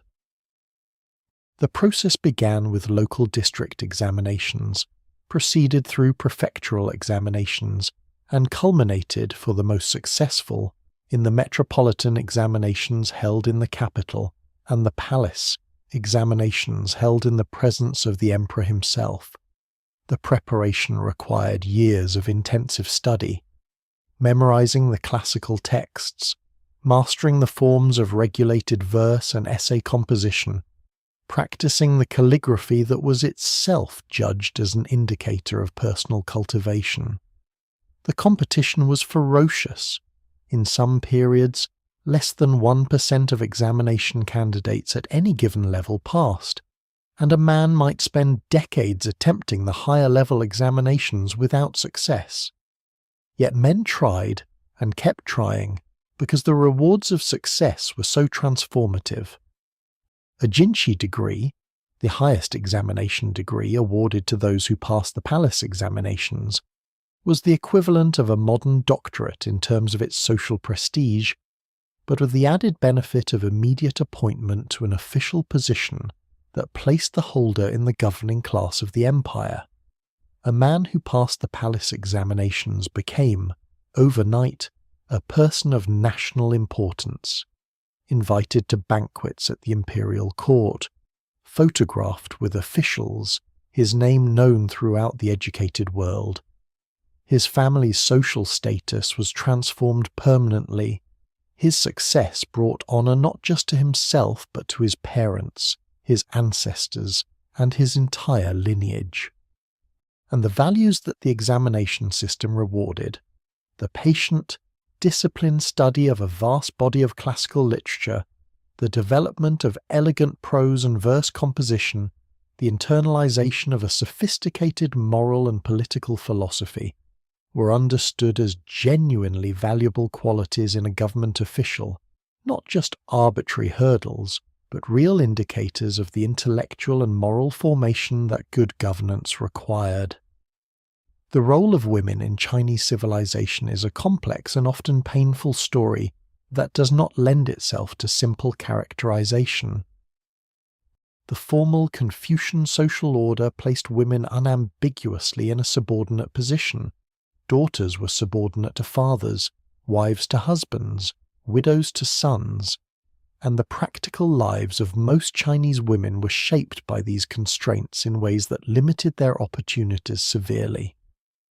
The practice of foot binding, which began among the elite classes in the Song period and spread over the following centuries, is perhaps the most striking symbol of the restrictions placed on women's bodies and mobility, though it is important to note that its adoption was uneven across class and regional lines, and that it was always controversial, opposed by many educated Chinese who found it cruel and excessive, and eventually abolished in the early 20th century. Yet within these constraints, Chinese women exercised real agency in the management of the household economy, in the education of children, in the maintenance of family and community relationships, and in the cultural life of their communities. Elite women wrote poetry, painted, and engaged in literary culture with genuine sophistication. Merchant women managed businesses. Buddhist nuns in the great monasteries maintained institutions of considerable social importance. The story of Chinese women is not simply a story of oppression. It is a story of agency and creativity exercised within very real constraints, and it is an essential part of the full picture of what Chinese civilization actually was. The great migrations of Chinese history, the repeated movement of population from the north to the south, in the wake of northern invasions and disruptions, were one of the most important engines of Chinese economic and cultural development. When the Western Jin dynasty collapsed in the early 4th century CE and the Yellow River Valley was overrun by northern peoples, hundreds of thousands of elite and middle-class families fled south across the Yangtze River, bringing with them their skills, their learning, their agricultural techniques, and their social networks. These migrations transformed the South, previously a frontier zone that was considered culturally inferior to the northern heartland, into one of the most economically productive and culturally sophisticated regions in the empire. The rice paddies of the Yangtze Delta, carefully engineered by generations of farmers, became the most productive agricultural land in China. The cities of the south, Hangzhou, Suzhou, Nanjing, became centers of commerce, culture, and scholarship that rivaled and eventually surpassed the ancient capitals of the north. By the time of the Song dynasty, when the court was forced to relocate to the south, permanently after losing the north to the Jin dynasty, the economic center of gravity of the Chinese Empire had already shifted decisively southward, and it has remained there ever since. The Silk Road's cultural exchanges were not only material, but also spiritual and artistic. Buddhism's arrival in China was one of the most consequential cultural events in the history of East Asia. Buddhism reached China along the trade routes of Central Asia sometime in the 1st century CE, and its reception was shaped by the intellectual and social context it encountered. A civilization with a strong tradition of philosophical thought, a well-developed religious life centered on ancestor worship and state ritual, and a deep attachment to this worldly values of family, social harmony, and material prosperity. Early Chinese Buddhism was partly a misunderstanding. Translators working from Sanskrit texts they only imperfectly understood sometimes rendered Buddhist concepts in Taoist vocabulary, creating hybrid ideas that were not quite Buddhist and not quite Taoist, but were genuinely interesting philosophical positions in their own right. Over the following centuries, as Chinese pilgrims traveled to India to bring back authentic texts and teachings, most famously Xuanzang, whose journey in the 7th century CE is the historical basis for the great novel Journey to the West, the understanding of Buddhism deepened, and a specifically Chinese Buddhist tradition took shape,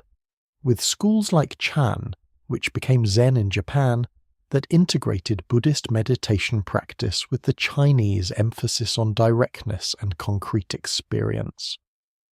The great Buddhist cave temples of Dunhuang, carved into the cliffs at the edge of the Taklamakan Desert, at the point where the southern and northern routes of the Silk Road converged, are one of the most extraordinary artistic treasures in human history, and they tell the story of this cultural synthesis in visual terms of great beauty and power. Over a period of more than 1,000 years, from the 4th century CE to the 14th, pilgrims and merchants and patrons commissioned paintings and sculptures in the Dunhuang caves that record the entire history of the Silk Road's cultural exchanges. Indian Buddhist iconography translated into Chinese visual conventions, Central Asian donors depicted in their distinctive clothing alongside Chinese monks, the whole visual vocabulary of a civilization at the meeting point of multiple cultural traditions. The painted ceilings of the caves, some of them still vivid in their blues and greens and reds after more than 1,000 years, show heavenly scenes of extraordinary beauty, with bodhisattvas floating among lotus flowers and clouds, their robes swirling in the stylized celestial winds of the Chinese Buddhist imagination. The Yellow River, Huanghe, deserves a meditation of its own, because its relationship with Chinese civilization is one of the most intimate and complex human-river relationships in history. The river is both mother and tyrant, giver of life and source of catastrophe. Its yellow waters, laden with loess sediment from the highland plateaus of the northwest, have built the vast North China Plain over geological time, creating the agricultural heartland of Chinese civilization from what was once the shallow waters of the Pacific Ocean. But the same sediment that makes the lower reaches of the river so fertile also causes it to fill in its own bed over time, raising the river level above the level of the surrounding plain,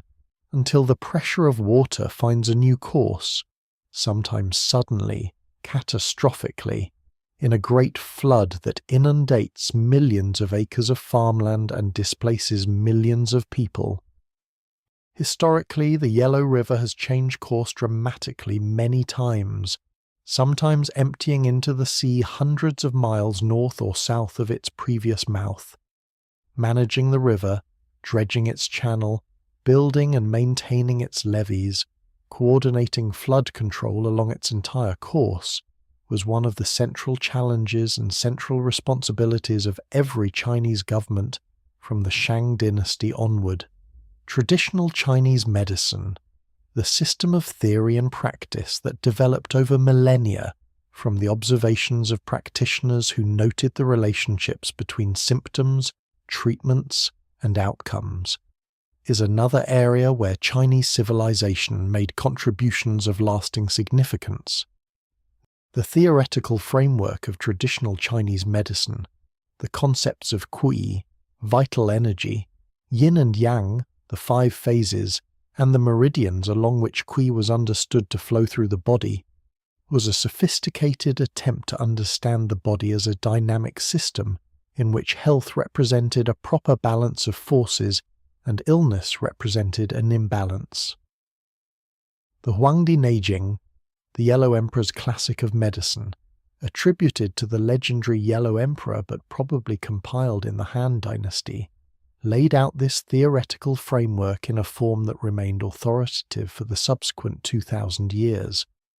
The pharmacopoeia of traditional Chinese medicine accumulated through the work of generations of practitioners who systematically documented the properties of hundreds of plant, animal, and mineral substances, and some of these compounds have proved genuinely effective in modern clinical testing. Artemisinin, derived from the Qingao plant and used for millennia in Chinese medicine for fevers, turned out to be an effective treatment for malaria and won its discoverer, Tu Youyou, the Nobel Prize in Physiology or Medicine in 2015. The world of Chinese cuisine, the art of cooking that developed over the centuries within the Chinese cultural sphere, is both a profound expression of Chinese values and a practical demonstration of the civilization's extraordinary diversity. Chinese cuisine is not one thing but many. The delicate, subtle flavors of Cantonese cooking are as different from the fiery, numbing heat of Sichuan cuisine as Italian food is from Swedish, and both are equally authentic expressions of the regional traditions of a vast, diverse civilization. What they share is a set of underlying values and techniques, the fundamental importance of fresh ingredients, the preference for cooked over raw food, the integration of flavor balancing as a philosophical concept, the use of the wok and its characteristic high heat technique, and the social meaning of shared meals as the primary occasion for family and community bonding. The Chinese phrase for livelihood, shengji, literally means the business of living, and in traditional Chinese culture, the business of living was centrally organized around the table, around the shared meal that expressed family relationships, hospitality, social hierarchy, and cultural identity simultaneously. A banquet in a Chinese city was simultaneously a meal, a social performance, a political negotiation, and an artistic event, and the skills required to plan and execute it properly were as highly regarded as any other social accomplishment. The Tang dynasty's embrace of Buddhism produced one of the most extraordinary flowerings of Buddhist art in history, visible today in the great cave temples of Longmen near Luoyang and the sculptural remains of dozens of major monasteries. The enormous stone Buddha figures carved into the cliffs at Longmen in the early 8th century CE, including the Vairocana Buddha, commissioned by the Empress Wu Zetian, whose features are said to incorporate those of the Empress herself, represent the full maturity of the Chinese Buddhist sculptural tradition, monumental in scale, serene and powerful in expression, combining the formal conventions of Indian Buddhist iconography with the aesthetic sensibility of Chinese court art to produce something that belongs fully to neither tradition and is entirely its own thing. The Empress Wu Zetian herself, the only woman in Chinese history to reign as emperor under her own title, rather than as regent for a male ruler, is one of the most fascinating figures in the entire span of Chinese history. A woman who rose from the position of concubine in the harem of the Emperor Taizong to become the de facto ruler of the Tang Empire under successive emperors, eventually proclaiming herself emperor of her own Zhou dynasty in 690 CE, and ruling China effectively for 15 years until she was forced to abdicate shortly before her death in 705. Her reign was marked by a vigorous promotion of Buddhism, which offered a more favourable cosmological framework for female rule than Confucianism, and by an aggressive expansion and reform of the civil service examination system that opened official careers to a wider range of social backgrounds. The Song dynasty's commercial revolution, the explosive growth of trade, manufacturing, and urban life that occurred in the 10th through 13th centuries CE, produced an urban culture of extraordinary vitality and sophistication. The great cities of the southern Song, Hangzhou, which served as the capital after the loss of the north, was described by Marco Polo as the most beautiful and magnificent city in the world,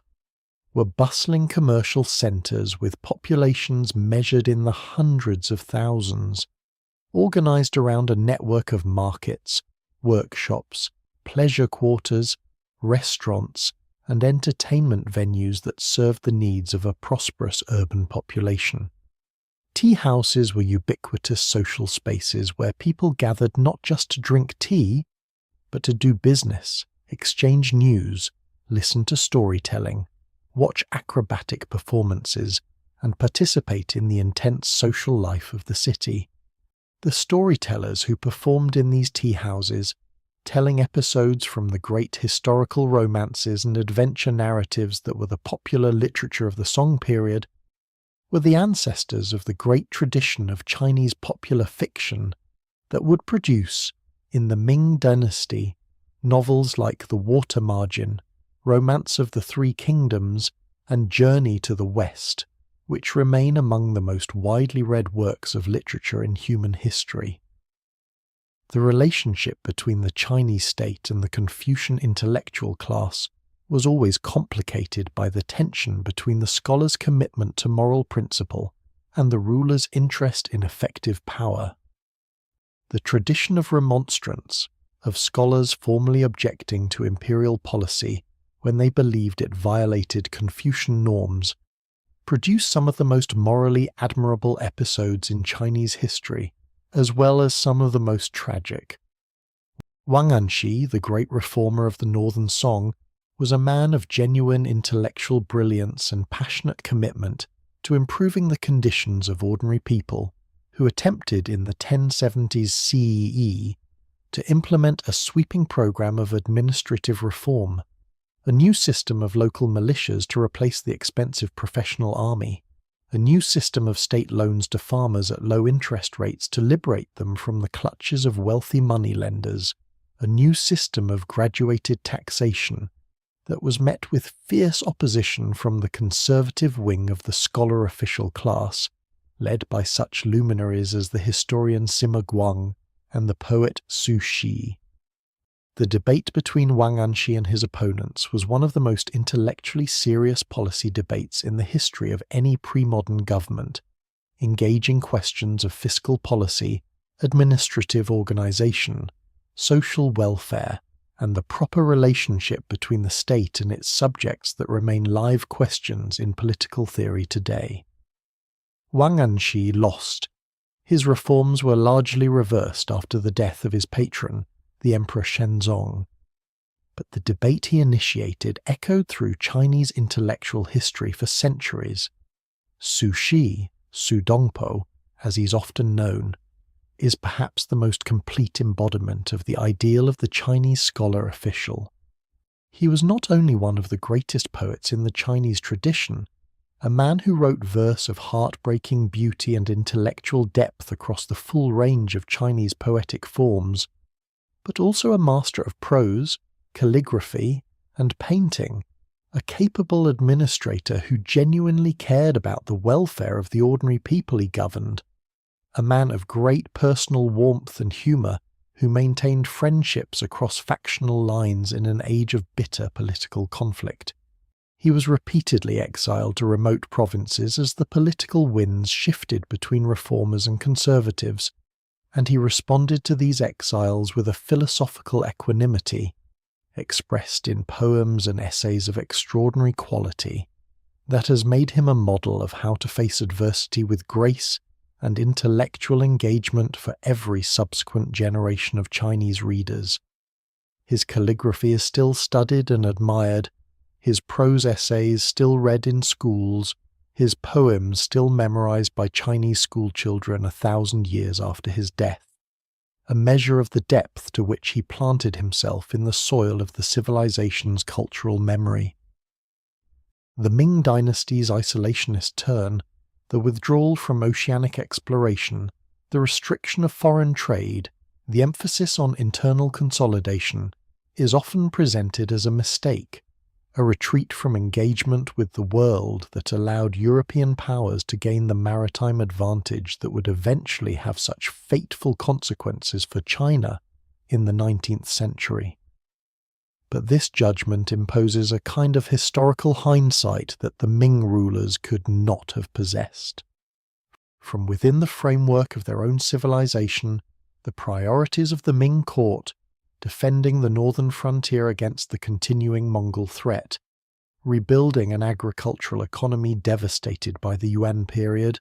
maintaining internal social order through the careful management of trade and population movement, made reasonable sense. The costs of the oceanic voyages were enormous, and the benefits, from the perspective of a state whose primary concern was the welfare of its agricultural heartland, were difficult to quantify. The decision not to continue them was not irrational. It reflected a fundamentally different understanding of where value lay and what the state's primary responsibilities were than the understanding that drove the European maritime expansion of the same period. The Qing dynasty, the last imperial dynasty of China, founded by the Manchu people from the northeast and ruling from 1644 to 1912, is in some ways the most remarkable example of the Chinese civilization's capacity to absorb its conquerors. The Manchus who founded the Qing were a people of the forests and mountains of what is now northeastern China, hunters and farmers who had built a powerful state in the 17th century under the leadership of the remarkable Nuhasi and his son Hong Taiji, developing military organizations called the Eight Banners that were among the most effective fighting forces in the world. They conquered China by taking advantage of the chaos that attended the collapse of the Ming, entering through the gate opened by the treacherous Ming general Wu Sangui when the last Ming emperor hanged himself on Coal Hill as rebel armies entered Beijing. But having conquered China militarily, they faced the challenge of ruling it, and ruling China meant to a very significant degree becoming Chinese. The Qing emperors, particularly the three great emperors of the High Qing Kangxi, Yongzheng and Qianlong, who ruled together for 134 years from 1661 to 1795, were among the most accomplished rulers in Chinese history. The Kangxi emperor was a man of extraordinary intellectual breadth who spoke Manchu, Chinese, Mongolian, and some Tibetan, studied mathematics and astronomy with Jesuit missionaries at the Beijing court, commissioned a great dictionary of the Chinese language that remains a standard reference work, and oversaw the compilation of a massive literary anthology that preserved thousands of works of earlier Chinese literature. He was also a skilled military commander who suppressed a serious rebellion by Chinese feudal lords, defeated the Dzunga Mongols in a series of campaigns that extended Qing control deep into Central Asia, and maintained control over a vast empire with a degree of personal administrative engagement that is remarkable by any standard. The Yongjing Emperor, who succeeded him, was a workaholic administrator who slept only 4 hours a night and personally reviewed and annotated hundreds of thousands of official documents during his reign, implementing a series of administrative reforms that improved the efficiency and honesty of the provincial bureaucracy. The Qianlong Emperor presided over what he liked to describe as the 10 Great Military Campaigns, a series of military expeditions that extended Qing control into Tibet, Central Asia and Burma, and was also a prolific writer and calligrapher who composed more than 40,000 poems during his long reign. The Jesuit missionaries at the Chinese court, men like Matteo Ricci, who arrived in China in the late 16th century and eventually reached Beijing through a combination of intellectual brilliance, cultural sensitivity, and genuine personal integrity, represent one of the most interesting cross-cultural encounters in history.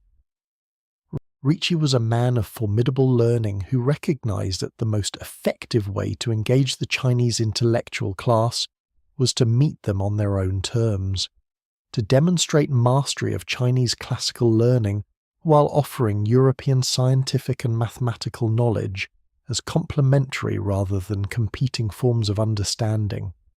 His memory palace techniques, his accurate maps of the world, his mechanical clocks, and his knowledge of Euclidean geometry attracted genuine interest from Chinese scholars and officials who found in them extensions and confirmations of aspects of the Chinese intellectual tradition rather than challenges to it. The subsequent Jesuit presence at the Beijing court, where Jesuits served as astronomers, cartographers, and technical advisors to the Qing emperors,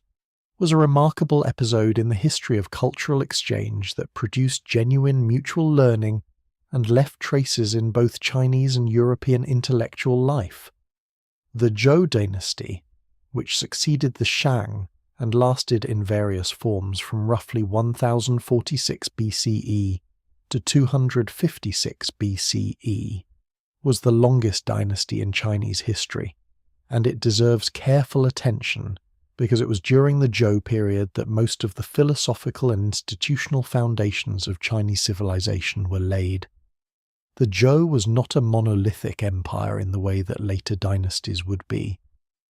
It was a feudal system, somewhat reminiscent of medieval European feudalism, in which the Zhou king granted territories to lords in exchange for military service and ritual acknowledgement of royal authority. These lords, who bore titles roughly translatable as duke, marquis, earl, viscount, and baron,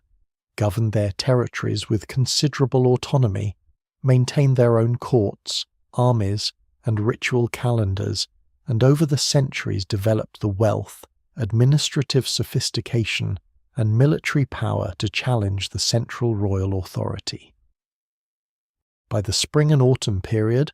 roughly 770 to 476 BCE, and the Warring States period, 476 to 221 BCE, that followed, the Zhou king had been reduced to a ceremonial figurehead, while the real power in China was exercised by a constantly shifting collection of competing states. Yet it was precisely this period of political fragmentation and intense interstate competition that produced the extraordinary intellectual flowering known as the 100 Schools of Thought. The competitive pressure between states created a market for new ideas about governance, military strategy, economics, and philosophy, because rulers of competing states were desperate to find any advantage, intellectual, institutional, or material, that might give them an edge over their rivals. This created an environment remarkably conducive to intellectual innovation. Confucius and his followers debated the proper foundations of moral governance. The legalists developed their theories of rational administration and political control. The Taoists explored the relationship between human beings and the natural order. The Mohists, followers of the philosopher Mozi, developed a distinctive philosophy of universal love, pacifism, and utilitarian ethics that stands in striking contrast to the hierarchical values of Confucianism and the immoral statecraft of legalism. The logicians developed formal theories of argumentation and the nature of language. The naturalists explored the forces of yin and yang and the 5 phases: wood, fire, earth, metal, and water, that they believed governed the patterns of natural and human events. This explosion of philosophical creativity produced the conceptual vocabulary that Chinese civilization would draw upon for the next 2.5 millennia, and it remains one of the most remarkable intellectual efflorescences in human history. The 100 Schools period has often been compared to the intellectual climate of ancient Athens in roughly the same era, the 5th and 4th centuries BCE, and the comparison is illuminating if also somewhat misleading. Both cultures were experiencing the same kind of intense, competitive intellectual environment that arises when old certainties have collapsed and new forms of organization are being invented. Both produced philosophical traditions of enormous depth and longevity. But the Chinese thinkers and the Greek thinkers asked somewhat different questions and developed somewhat different answers, shaped by the different social and political contexts in which they worked. The Greeks were fascinated by the nature of abstract reality, the forms, the atoms, the mathematical structures that underlay the apparent world, and their philosophy tilted toward metaphysics, epistemology, and logic. The Chinese thinkers were primarily concerned with practical ethics and the proper organization of human society. How should people relate to one another? How should the state be organized? What are the sources of social harmony and social disruption? And their philosophy tilted toward ethics, politics, and the cultivation of the virtuous character. Both traditions addressed both sets of questions, but the emphases were different, and those differences in emphasis produced philosophical traditions with very different relationships to the natural sciences, to individual rights, to the nature of the state, and to the proper goals of human life. The story of Zhang Qian is one of the most remarkable adventure stories in ancient history,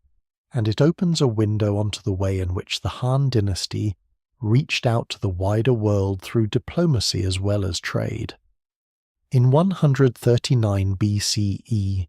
Emperor Wu dispatched his envoy Zhang Qian on a mission to the Yuezhi, a people who'd been driven westward from their homeland in the Gansu corridor by the Xiongnu, and were now settled somewhere in Central Asia. The emperor hoped to recruit the Yuezhi as allies against their mutual enemy, the Xiongnu, in a diplomatic stroke that would have solved the Han's northern frontier problem without the enormous expense of military campaigns. Zhang Qian and his party were captured almost immediately by the Xiongnu, with whom they lived as captives for a decade. Zhang Qian eventually escaped, continued westward to find the Yuezhi, now settled in Bactria, in what is now northern Afghanistan, carried out his diplomatic mission, and then returned to China, a journey that took 13 years in total. The Yuezhi declined the alliance, having lost their appetite for conflict with the Xiongnu, but Zhang Qian returned with something more valuable than a military alliance: detailed first-hand knowledge of the peoples, cities, goods, and trade routes of Central Asia, which he reported to the emperor in systematic detail. His reports inspired the Han court's interest in the western regions and provided the intelligence that made subsequent Han expansion into Central Asia possible. Zhang Qian is remembered in Chinese history as the pioneer of the Silk Road, the man who first established the connections that made the great transcontinental trade network possible. The invention and development of the Chinese writing system is a story of such profound consequence that it deserves extended reflection. Writing is the technology that makes civilization possible in the fullest sense, that allows knowledge to be accumulated and transmitted beyond what individual memory can hold, that permits coordination across distances that face-to-face communication cannot bridge, that enables the creation of complex legal systems, religious traditions, and literary cultures of a sophistication that purely oral societies cannot achieve. The Chinese writing system is one of the oldest in the world, with continuous use from at least the Shang dynasty in the 2nd millennium BCE to the present day, the only ancient writing system still in daily use. Its development from the oracle bone script of the Shang to the seal script of the Qian, the clerical script of the Han, the regular script that became standard for most of the Imperial period,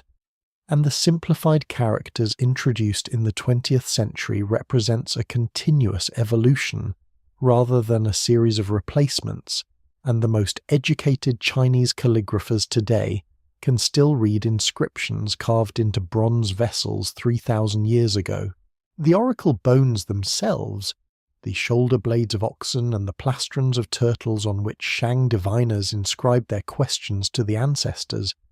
are the earliest surviving examples of Chinese writing, discovered in large numbers at the site of the Shang capital at Anyang in what is now Henan province. The questions inscribed on them range from the cosmically significant: will this military campaign succeed? Will the harvest be good? Is this disease a punishment from an ancestor? To the surprisingly mundane: should the king go hunting this week? Will there be rain? These documents give us an extraordinary window into the mental world of the Shang court, revealing a civilization already deeply concerned with the will of the ancestral spirits, with the patterns of natural phenomena, and with the proper conduct of ritual as the medium through which human beings communicated with the forces that controlled their lives. The writing on the oracle bones is recognizably ancestral to modern Chinese characters. Specialists can read much of it with the help of modern scholarship, and the continuity this represents is genuinely remarkable, suggesting that the visual vocabulary of Chinese culture has remained in use in some form for more than 3,000 years. The Han dynasty's expansion into Central Asia created the conditions for one of the most remarkable cultural exchanges in history, the encounter between Chinese civilization and the Hellenistic world that Alexander the Great's conquests had spread across Central Asia and the Middle East. By the time Zhang Qian reached Bactria in the 2nd century BCE, that region had been ruled for more than a century by the descendants of Greek colonists whom Alexander had settled there, and it was dotted with cities whose street plans, temples, and coinage reflected the Hellenistic cultural synthesis of Greek and Persian elements. Chinese silk reached the Mediterranean world along the Silk Road, and Roman gold and glass travelled in the opposite direction. But more interesting than the goods were the ideas. Buddhist missionaries travelling eastward along the same routes brought Indian artistic conventions. The draped figure of the Buddha, for instance, clearly owes something to the Hellenistic sculptural tradition, and Chinese merchants and diplomats moving westward carried knowledge of Chinese technology, Chinese philosophy, and Chinese governance that gradually filtered into the intellectual culture of the Islamic world and eventually, through it, into Europe. The Tang dynasty's relationship with the Islamic world is a story that deserves its own extended treatment. The Arab expansion of the 7th and 8th centuries CE brought Islam to the doorstep of Chinese Central Asia, and the Battle of Talas in 751 CE, in which an Arab Abbasid force defeated a Tang army, is sometimes described as the moment that determined that Central Asia would become part of the Islamic rather than the Chinese cultural sphere. But the reality of the Tang-Islamic encounter was far more complex and more mutually enriching than a single battle suggests. Muslim merchants settled in Chinese port cities, particularly in Guangzhou, Quanzhou and Yangzhou, where they were granted the right to live under their own law and practice their own religion, and where they traded in the luxury goods of the Indian Ocean world. The Abbasid Caliphate at Baghdad and the Tang court at Chang'an maintained diplomatic relations and exchanged embassies, gifts, and knowledge. Chinese paper-making technology spread westward to the Islamic world, partly as a result of Chinese papermakers captured after the Battle of Talas, according to one account, and transformed Islamic scholarship by making paper cheap enough for widespread use. In return, Islamic astronomy and mathematics made their way to China, contributing to the sophisticated astronomical knowledge of the Tang and Song courts. The story of printing in China is intimately bound up with the story of Buddhism, because the earliest large-scale printing projects in Chinese history were undertaken to produce Buddhist texts, sutras, prayers, and devotional images in quantities that were previously impossible to achieve through hand copying. Block printing, carving a text in relief on a wooden block, inking it, and pressing paper against it to produce an impression, was already being used in China in the 7th century CE, and probably earlier, and by the Tang dynasty, printed Buddhist texts were being distributed widely throughout the empire. The Diamond Sutra, a Buddhist text preserved in the cave library at Dunhuang, and now in the British Library, bears the colophon for universal free distribution, and is dated to 868 CE, making it the world's oldest dated printed book. The mass production of Buddhist texts that printing made possible was both a religious act, the reproduction and distribution of sacred texts being understood as generating merit, and a technological innovation of world historical importance that would eventually transform every domain of human intellectual life it touched. The great historians of China, beginning with Sima Qian, who served as Grand Historian at the court of Emperor Wu in the Han Dynasty,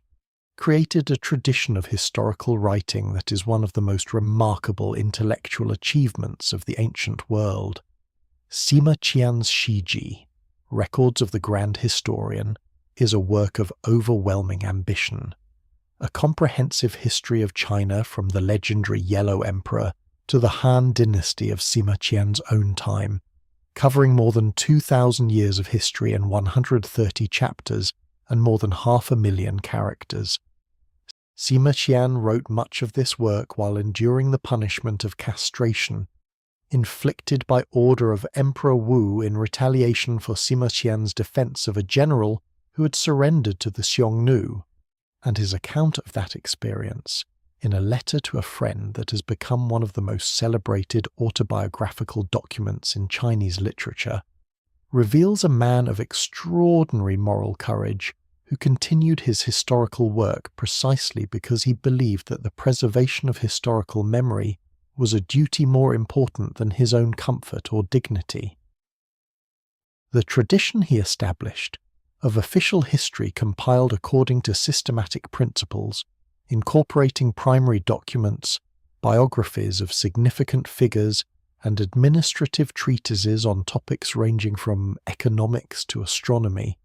was continued by every subsequent dynasty, creating an unbroken record of Chinese historical writing that spans more than 2,000 years. The role of water in Chinese civilization goes beyond even the obvious importance of the great rivers. The construction and management of irrigation systems, the infrastructure of channels, sluices, dams, and reservoirs that allowed farmers to bring water to their fields and to manage the seasonal floods that might otherwise destroy their crops, was one of the most important activities of the Chinese state at every level, from the village community to the imperial government. The great irrigation project of Li Bing in the 3rd century BCE, the Dujiangyan system in Sichuan, which diverted the Min River to irrigate the Chengdu Plain without the use of a dam, and which continues to function more than 2,000 years after its construction, is perhaps the most remarkable surviving example of ancient Chinese hydraulic engineering. By dividing the river's flow in a precisely calculated way, using no permanent dam but instead a weir and a series of channels whose geometry naturally distributes water evenly across the plain in all seasons, Li Bing and his son created an irrigation system of extraordinary efficiency and elegance that transformed the Chengdu Plain into one of the most productive agricultural regions in China, and provided the economic foundation for the successive states that controlled Sichuan throughout Chinese history. The Mongol Empire, the largest contiguous land empire in history, stretching at its peak from Korea to Poland and from Siberia to the Persian Gulf, was in some ways the ultimate test of the resilience of Chinese civilization, because it subjected that civilization to conquest by people who were, in cultural terms, more radically foreign than any previous conquerors had been. The Xiongnu, the Xianbei, the Jurchen. These peoples were from the same broad cultural zone as China, connected to it by geography, trade, and centuries of interaction. The Mongols, by contrast, were steppe nomads from a very different ecological and cultural world, speaking languages of a different family, organized around very different social structures, practicing a shamanic religious tradition that was far removed from Confucianism, Taoism, and Buddhism. And yet, as we have seen, even the Mongols were eventually absorbed into the Chinese cultural pattern. The Kublai Khan who ruled China in the late 13th century was a more complex figure than either the pure nomadic conqueror or the Chinese emperor, incorporating elements of both identities in ways that were sometimes contradictory and always fascinating.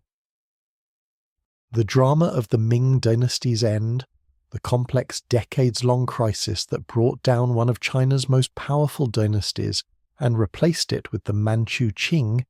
is a story of extraordinary human interest and historical consequence. The late Ming was a period of converging crises, a series of devastating famines in the 1630s and 1640s, caused by a combination of prolonged drought and the disruption of agricultural systems by years of military campaigning against the Jurchen. A series of military disasters in which the Jurchen forces repeatedly defeated Ming armies and established control over Manchuria. A massive internal rebellion led by Li Zicheng, a former soldier who mobilized the desperate rural poor of Shanxi province and eventually led an army of hundreds of thousands to the gates of Beijing, and a political crisis at court in which factional struggles among eunuchs, Confucian officials and competing imperial princes had paralyzed effective governance for decades. The last Ming emperor, Chongzhen, was a man of genuine conscientiousness who worked tirelessly to address the crises facing his dynasty, but found himself repeatedly blocked by the structural failures of the system he had inherited, a system in which every proposal for reform generated factional opposition, in which the treasury was too depleted to fund either the armies or the relief programs that the situation required, and in which the administrative machinery was too sclerotic to respond effectively to rapidly changing conditions. The Qing dynasty that replaced the Ming was, as we have noted, a Manchu creation, but it was also, in its mature form, a genuinely Chinese dynasty in most of the ways that mattered. The Qing emperors performed the Confucian rituals, supported the examination system, employed Chinese officials at every level of the bureaucracy,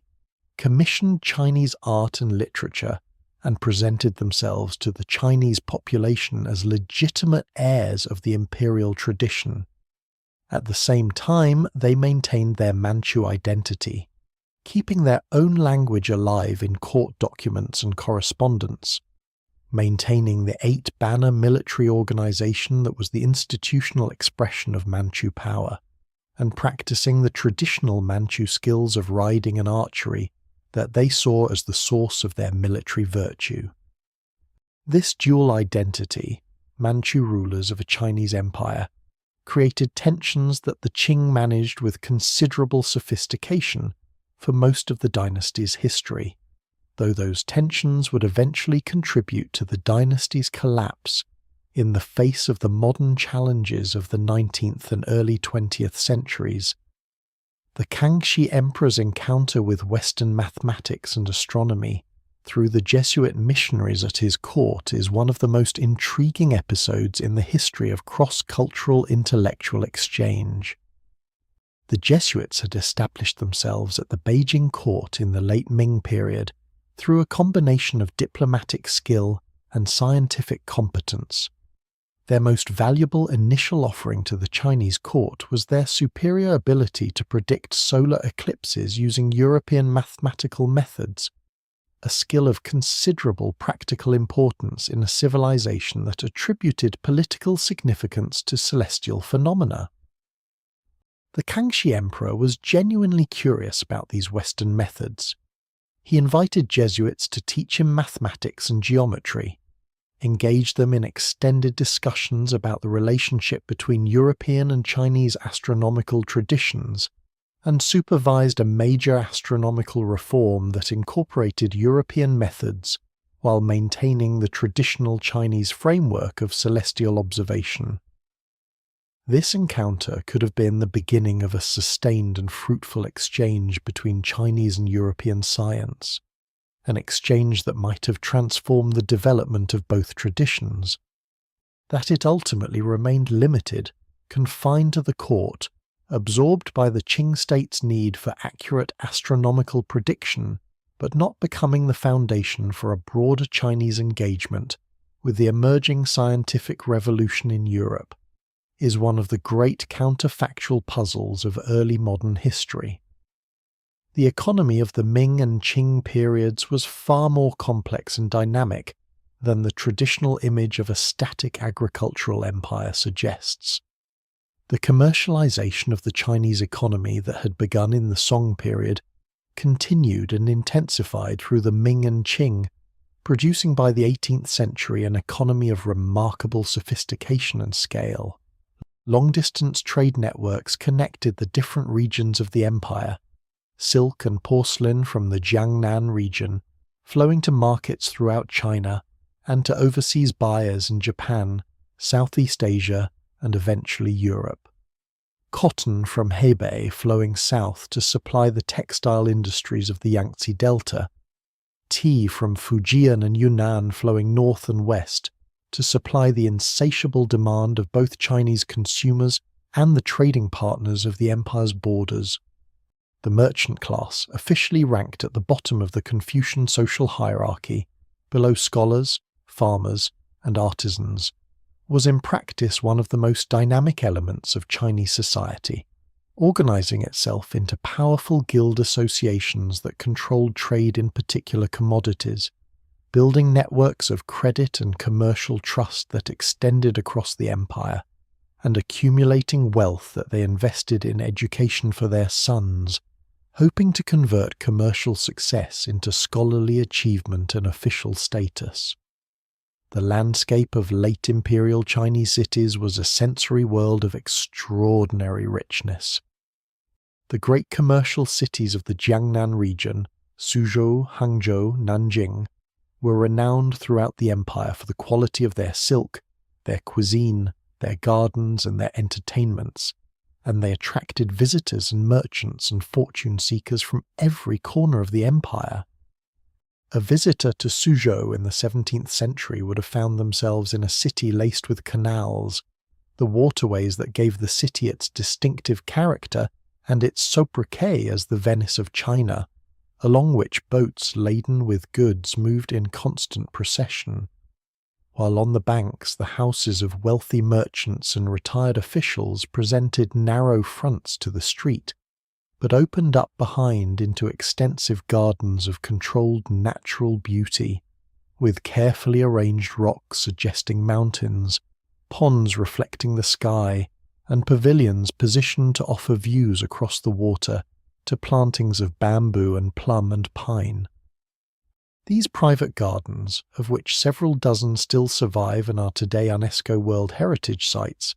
were simultaneously aesthetic statements about the owner's taste and philosophical commitments, practical spaces for entertainment and scholarly work, and demonstrations of the owner's wealth and leisure.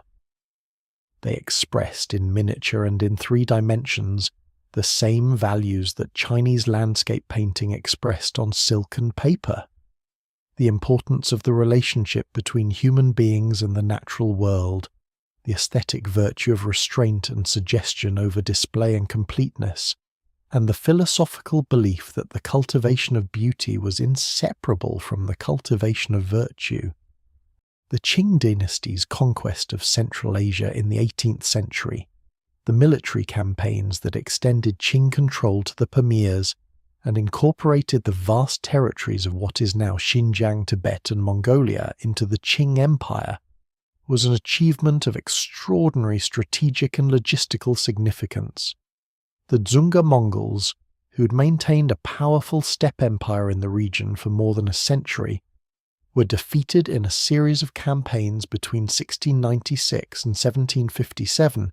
that involved the movement of armies across thousands of miles of some of the most challenging terrain in the world, sustained by supply lines of remarkable complexity and efficiency.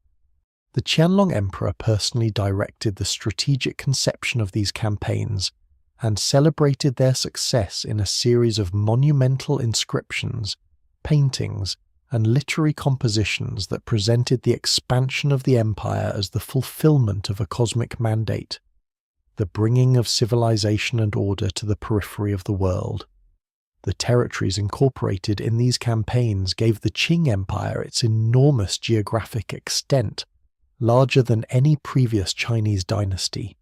and created the territorial shape of modern China, whose boundaries still reflect the Qing inheritance more than any other single historical factor. The story of Chinese mathematics is another area where the civilization's contributions to human knowledge have been insufficiently appreciated in the Western tradition. Chinese mathematicians independently developed many of the same mathematical ideas that emerged in other traditions: negative numbers, decimal fractions, solutions to systems of linear equations, and in some cases developed them earlier or in more generalized forms than their counterparts elsewhere. The 9 chapters on the mathematical art, a Han Dynasty compilation of mathematical problems and solutions that became the foundational text of Chinese mathematical education, demonstrates a mastery of practical computation, area calculation, proportion, root extraction, simultaneous equations, that would not be matched in Europe for more than 1,000 years. The Chinese mathematical tradition was primarily concerned with practical calculation rather than with abstract proof and demonstration in the Greek manner, which gave it a different character and different strengths. Chinese mathematicians were extraordinarily good at developing efficient algorithms for solving practical problems, and this pragmatic orientation served the needs of a civilization in which large-scale administration required a great deal of sophisticated quantitative calculation. The extraordinary longevity of the Chinese imperial system, more than 2,000 years from the first Qin unification to the fall of the Qing, invites reflection on what made it so durable. Many political systems have claimed legitimacy through religion or tradition, but few have maintained their basic institutional forms as consistently as the Chinese imperial system did across such a long span of time and such enormous changes in the society it governed. Several factors seem particularly important. The civil service examination system created a class of administrators with a strong institutional interest in maintaining the system that had elevated them, and whose shared cultural formation gave the bureaucracy a coherence and consistency that persisted even through periods of dynastic change. The mandate of heaven ideology provided a framework that legitimated both the authority of reigning dynasties and the inevitability of their eventual replacement, channeling the energies of potential rivals into a predictable pattern of behavior, rebellion leading to new dynasty rather than to the dissolution of the imperial system itself. The size and diversity of China made the empire resistant to complete collapse. Even the worst periods of division always left substantial areas of settled civilization continuing to function, providing the economic and cultural base from which reunification could eventually be achieved. The philosophical concept of rectification of names, zhengming, articulated by Confucius in a famous passage of the Analects, captures something essential about the Chinese approach to governance and social order. When Confucius was asked what he would do first if he were entrusted with the governance of a state, he replied that he would rectify names, ensure that the words people used to describe relationships and roles corresponded accurately to the actual content of those relationships and roles. A father who does not act as a father should, with the appropriate combination of authority and care, should not be called a father in the full sense of the word. A minister who does not give his ruler honest counsel has forfeited the title of minister. A ruler who does not govern with genuine concern for his people's welfare cannot legitimately claim the title of king. This insistence on the correspondence between language and reality was not merely a philosophical nicety. It was a political and moral position with real consequences.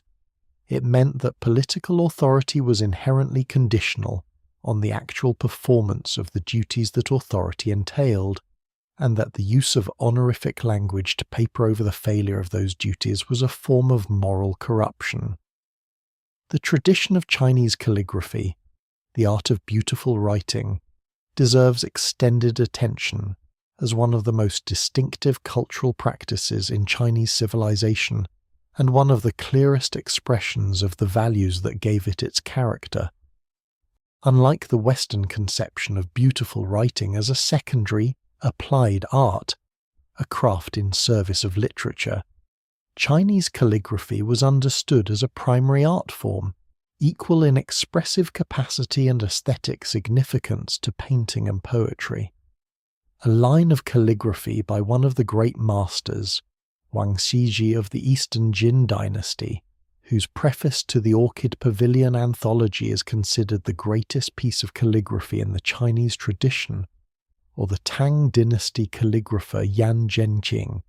whose powerful, densely structural characters became the model for a whole tradition of official calligraphy, was valued not just for its legibility or elegance, but for what it revealed about the character and spiritual state of the person who wrote it. The movement of the brush across the paper, the speed, the pressure, the rhythm, the spatial relationships between characters, was understood as a direct expression of the calligrapher's inner life, making calligraphy simultaneously an art form and a form of self-cultivation, a practice through which the calligrapher both expressed and refined his character. The philosophy of the I Ching, the Book of Changes, is one of the most ancient and most continuously influential texts in the Chinese tradition, and one of the most difficult to summarize briefly.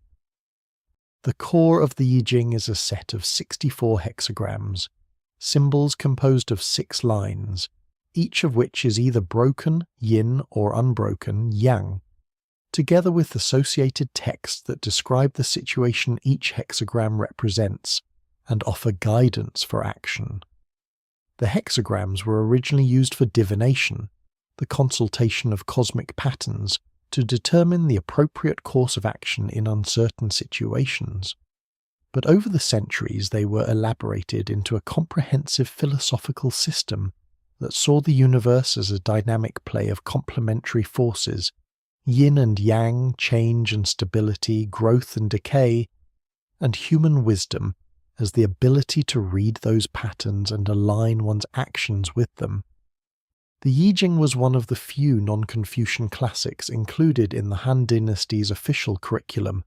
and it exercised a deep influence on Chinese philosophy, art, military strategy, and practical decision-making across the entire span of the civilization. Leibniz, the German mathematician and philosopher, was fascinated by the hexagrams when he encountered them in the 17th century, and believed he could see in them a binary mathematical system that anticipated his own work on binary arithmetic.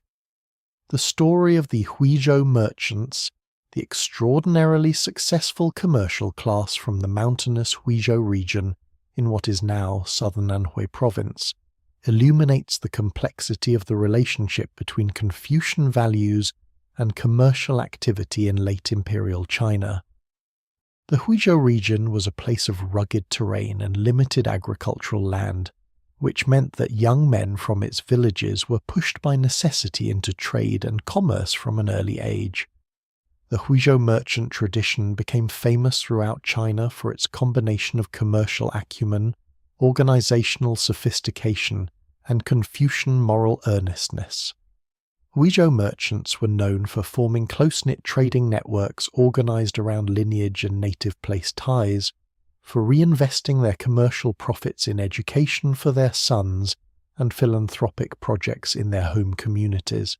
and for maintaining a culture of Confucian learning and moral cultivation alongside their commercial activities.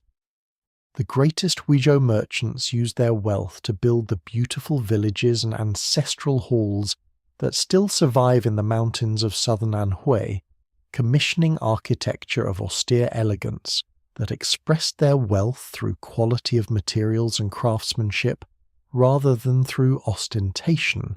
and their support for education produced many of the examination degree holders who staffed the imperial bureaucracy of the Ming and Qing periods. The environmental history of China, the long-term relationship between Chinese civilization and the natural environment it inhabited and transformed, is a dimension of the story that tends to be underemphasized in traditional historical accounts. But that is essential for understanding both the achievements and the limits of the civilization's approach to the natural world. The intensive agriculture that fed China's enormous population required the transformation of vast areas of natural landscape, the clearing of forests, the draining of wetlands, the terracing of hillsides, the diversion of rivers, on a scale that had significant consequences for the ecological character of the Chinese heartland. By the Ming and Qing periods, deforestation in the Yellow River watershed was so severe that the river's sediment load had increased enormously, contributing to the silting of the riverbed and the consequent heightening of flood risk that made the river increasingly difficult and expensive to manage. The great floods that periodically devastated the North China Plain were in part the result of this long process of environmental degradation, a reminder that even the most sophisticated civilization was not immune to the consequences of its own demands upon the natural systems that sustained it. The concept of harmony, is perhaps the single most important value in the Chinese philosophical tradition, and its centrality reveals something essential about how Chinese civilization understood the goals of human life and the proper organization of human society. Harmony in the Chinese sense was not mere agreement or the absence of conflict. It was a dynamic, creative balance of different elements, like the harmony of music, which combines different notes and rhythms into a whole that is richer than any single element could produce on its own. Social harmony was not the suppression of individual difference, but the proper integration of different roles and relationships into a functional whole. Political harmony was not the elimination of opposing views, but the wise management of different interests and perspectives so that the realm functioned well. Cosmic harmony was not the mechanical regularity of a clockwork universe, but the living, responsive balance of yin and yang, of the 5 phases, of the natural forces that the emperor mediated through his ritual activity. This conception of harmony as dynamic balance rather than static uniformity is one of the most important contributions of Chinese philosophical thought to the global conversation about how human beings can live together well, and it remains as relevant and as challenging today as it was when Confucius first articulated it in the 5th century BCE. The late Qing period, the 19th and early 20th centuries, when the dynasty was forced to confront the military and commercial power of Europe and Japan, represents a story of painful transformation that is beyond the scope of tonight's journey into the ancient world. But it is worth noting as we rest in the quiet satisfaction of having explored so much of China's long history, that even this period of trauma and humiliation, the Opium Wars, the Taiping Rebellion, the Boxer Uprising, the loss of territories and sovereignty, did not destroy the essential continuity of Chinese civilization. The writers, thinkers, and reformers of the late Qing and early Republic wrestled with profound questions about how to preserve what was most valuable in the Chinese tradition while incorporating what was most useful and powerful in the Western and Japanese modernity that was transforming the world around them. These are questions that Chinese civilization continues to engage with today, in its own distinctive way, drawing on the full depth of its historical experience and the full richness of its cultural inheritance. The philosophers of the Warring States period asked, with extraordinary urgency and sophistication, what it was that made human society possible and what was required to maintain it. Mencius, the most important Confucian after Confucius himself, argued that human beings were fundamentally good, that the moral instincts of benevolence and righteousness were innate in human nature, like the sprouts of plants that would grow into full virtue if properly cultivated and not suppressed by poverty and harsh governance. Zhunzi, the third great Confucian, took the opposite view, arguing that human nature was fundamentally selfish, and that virtue was an achievement rather than an inheritance, the product of deliberate education and the habituation to proper ritual conduct. The debate between these two positions, optimistic versus pessimistic views of human nature, the case for education versus the case for institutional constraint, is one that has never been definitively resolved, and that continues to shape political thought in every tradition that has engaged with it. What is remarkable is the sophistication with which the Chinese thinkers of the Warring States period formulated the question and the positions, a sophistication that makes their arguments still worth reading today, not as historical curiosities, but as genuine contributions to an ongoing conversation. The story of the Grand Canal, in its daily operation during the height of Imperial China, gives a vivid picture of the empire's economic and administrative functioning. Each year, hundreds of thousands of tons of grain were loaded onto flat-bottomed canal boats in the ports of the Yangtze River Delta, passed through the locks and sluices of the Grand Canal's complex engineering, and transported northward to the capital and the northern frontier garrisons. The canal was the lifeline of the Northern Empire. Without the grain it carried, the capital and the armies could not be fed, and the empire's northern half would have been economically unsustainable.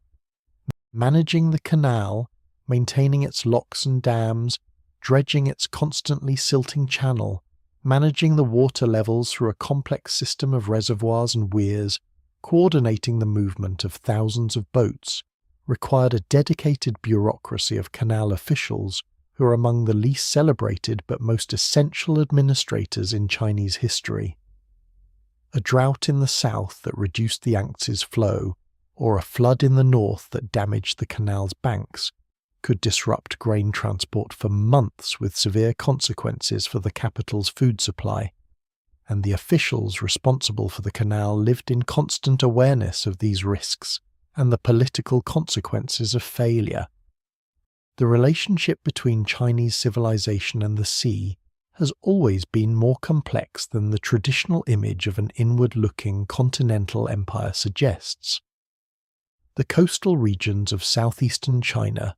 Fujian, Guangdong, and the offshore islands, were home to maritime cultures of great antiquity and considerable seafaring skill, and Chinese merchants and settlers were crossing the South China Sea and the Indian Ocean centuries before the Great Ming Dynasty voyages of Zheng He.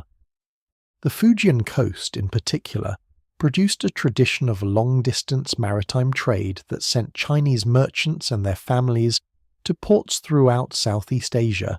where they established communities, the overseas Chinese communities whose descendants still live in countries from Indonesia to the Philippines to Malaysia, that maintained their Chinese cultural identity while adapting to the demands of life in very different environments. These overseas Chinese communities were simultaneously expressions of Chinese civilization's reach beyond its political boundaries and important nodes in the trade networks that connected China to the wider world, channels through which goods, money and information flowed between China and the maritime world of Southeast Asia and the Indian Ocean. The poetry of Du Fu, the great Tang poet whom later Chinese critics called the poet sage,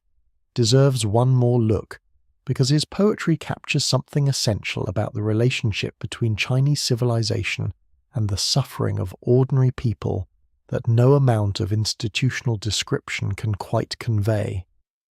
Du Fu was a man who wanted very much to serve his emperor and his country as an official. He sat the examinations multiple times, never achieving the highest degree, and spent years in the capital trying unsuccessfully to attract official patronage. When the Anlushan rebellion swept away the Tang court and plunged northern China into chaos, he found himself a refugee, separated from his family, watching the destruction of the civilization he had devoted his life to serving. In these circumstances, he wrote poems of extraordinary moral clarity and emotional depth, poems about soldiers dying far from home, about families torn apart by conscription, about old men weeping in the ruins of cities that had once been magnificent, about the persistence of natural beauty in the midst of human catastrophe. These poems are not merely beautiful, they are acts of moral witness, expressions of the conviction that the suffering of ordinary people matters,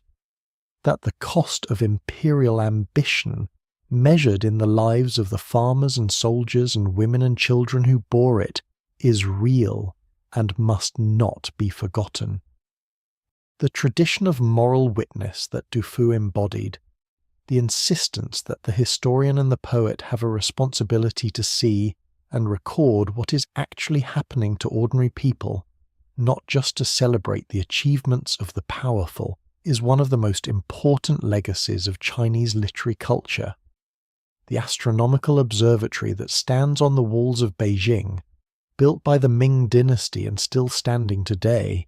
its bronze astronomical instruments glinting in the sun, is a fitting symbol with which to close this extended meditation on the achievements of Chinese civilization. The observatory was not merely a scientific institution, though it was that. It was a statement about the relationship between the Chinese state and the cosmos, a physical expression of the belief that the emperor's duty to observe the heavens and respond appropriately to their messages was one of the most fundamental responsibilities of governance. The great bronze armillary spheres and quadrants and celestial globes that the observatory housed were simultaneously scientific instruments, works of art, and ritual objects, embodying in their craftsmanship and their function the characteristically Chinese integration of the practical and the ceremonial, the scientific and the moral, that gave the civilization its distinctive character. Looking at those instruments today, it is possible to feel the presence of all the astronomers who sat at those instruments across the centuries, recording their observations in the careful, consistent manner that the tradition demanded, adding their small contributions to the vast, patient accumulation of knowledge that is what civilizations ultimately are. The bronze vessels of the Shang and early Zhou dynasties are among the most extraordinary objects in the history of human art, and they reveal, in their form and decoration, the deepest values of the civilization that produced them. These ritual vessels, used to prepare and present food and wine offerings to ancestral spirits, were cast using a sophisticated piece mold technique that allowed the production of complex forms with intricate surface decoration, and the artisans who made them achieved a mastery of their medium that has never been surpassed in the history of bronze casting. The decoration of these vessels, dense patterns of zoomorphic and geometric forms, dominated by the taoti, a frontal animal mask whose identity and meaning remain subjects of scholarly debate, gives the objects a quality of concentrated, contained intensity that is quite different from the decorative arts of any other ancient civilization. The taoti stares out from the surface of the vessel with an expression that is simultaneously terrifying and fascinating, embodying in visual form the ambivalence of the relationship between the living and the dead, the human and the supernatural, that lies at the heart of the Chinese ancestral cult. The development of Chinese silk production is a story that spans millennia and that created one of the most distinctive and valuable materials in the history of world trade. The discovery that the cocoon of the silkworm, the caterpillar of the moth Bombyx mori, could be unwound into a continuous filament of extraordinary fineness and strength is traditionally attributed to the Yellow Emperor's consort Leizu, who is said to have accidentally dropped a silkworm cocoon into a cup of hot tea and discovered the filament as she pulled it out. The actual history of silk production stretches back to the Neolithic period, with archaeological evidence of silk production in China as early as 5000 BCE, and the technology for producing silk cloth was closely guarded as a state secret for thousands of years. The smuggling of silkworm eggs out of China was, at various periods, a capital offence. The eventual spread of silk production technology to the Byzantine Empire, the Islamic world, and eventually Europe through various routes, including, according to one account, the smuggling of silkworm eggs by Nestorian Christian monks in hollow walking staves, was one of the most consequential technology transfers in economic history, eventually undermining the Chinese monopoly and transforming the luxury textile industries of the medieval and early modern world. The landscape of the Chinese imagination, the inner geography of mountains, rivers, pine forests, hermits' caves and moonlit pavilions that appears so consistently in Chinese poetry and painting, was not simply an aesthetic preference but a philosophical one. The recurring motifs of this imaginative landscape express a set of values about the proper relationship between human beings and the natural world,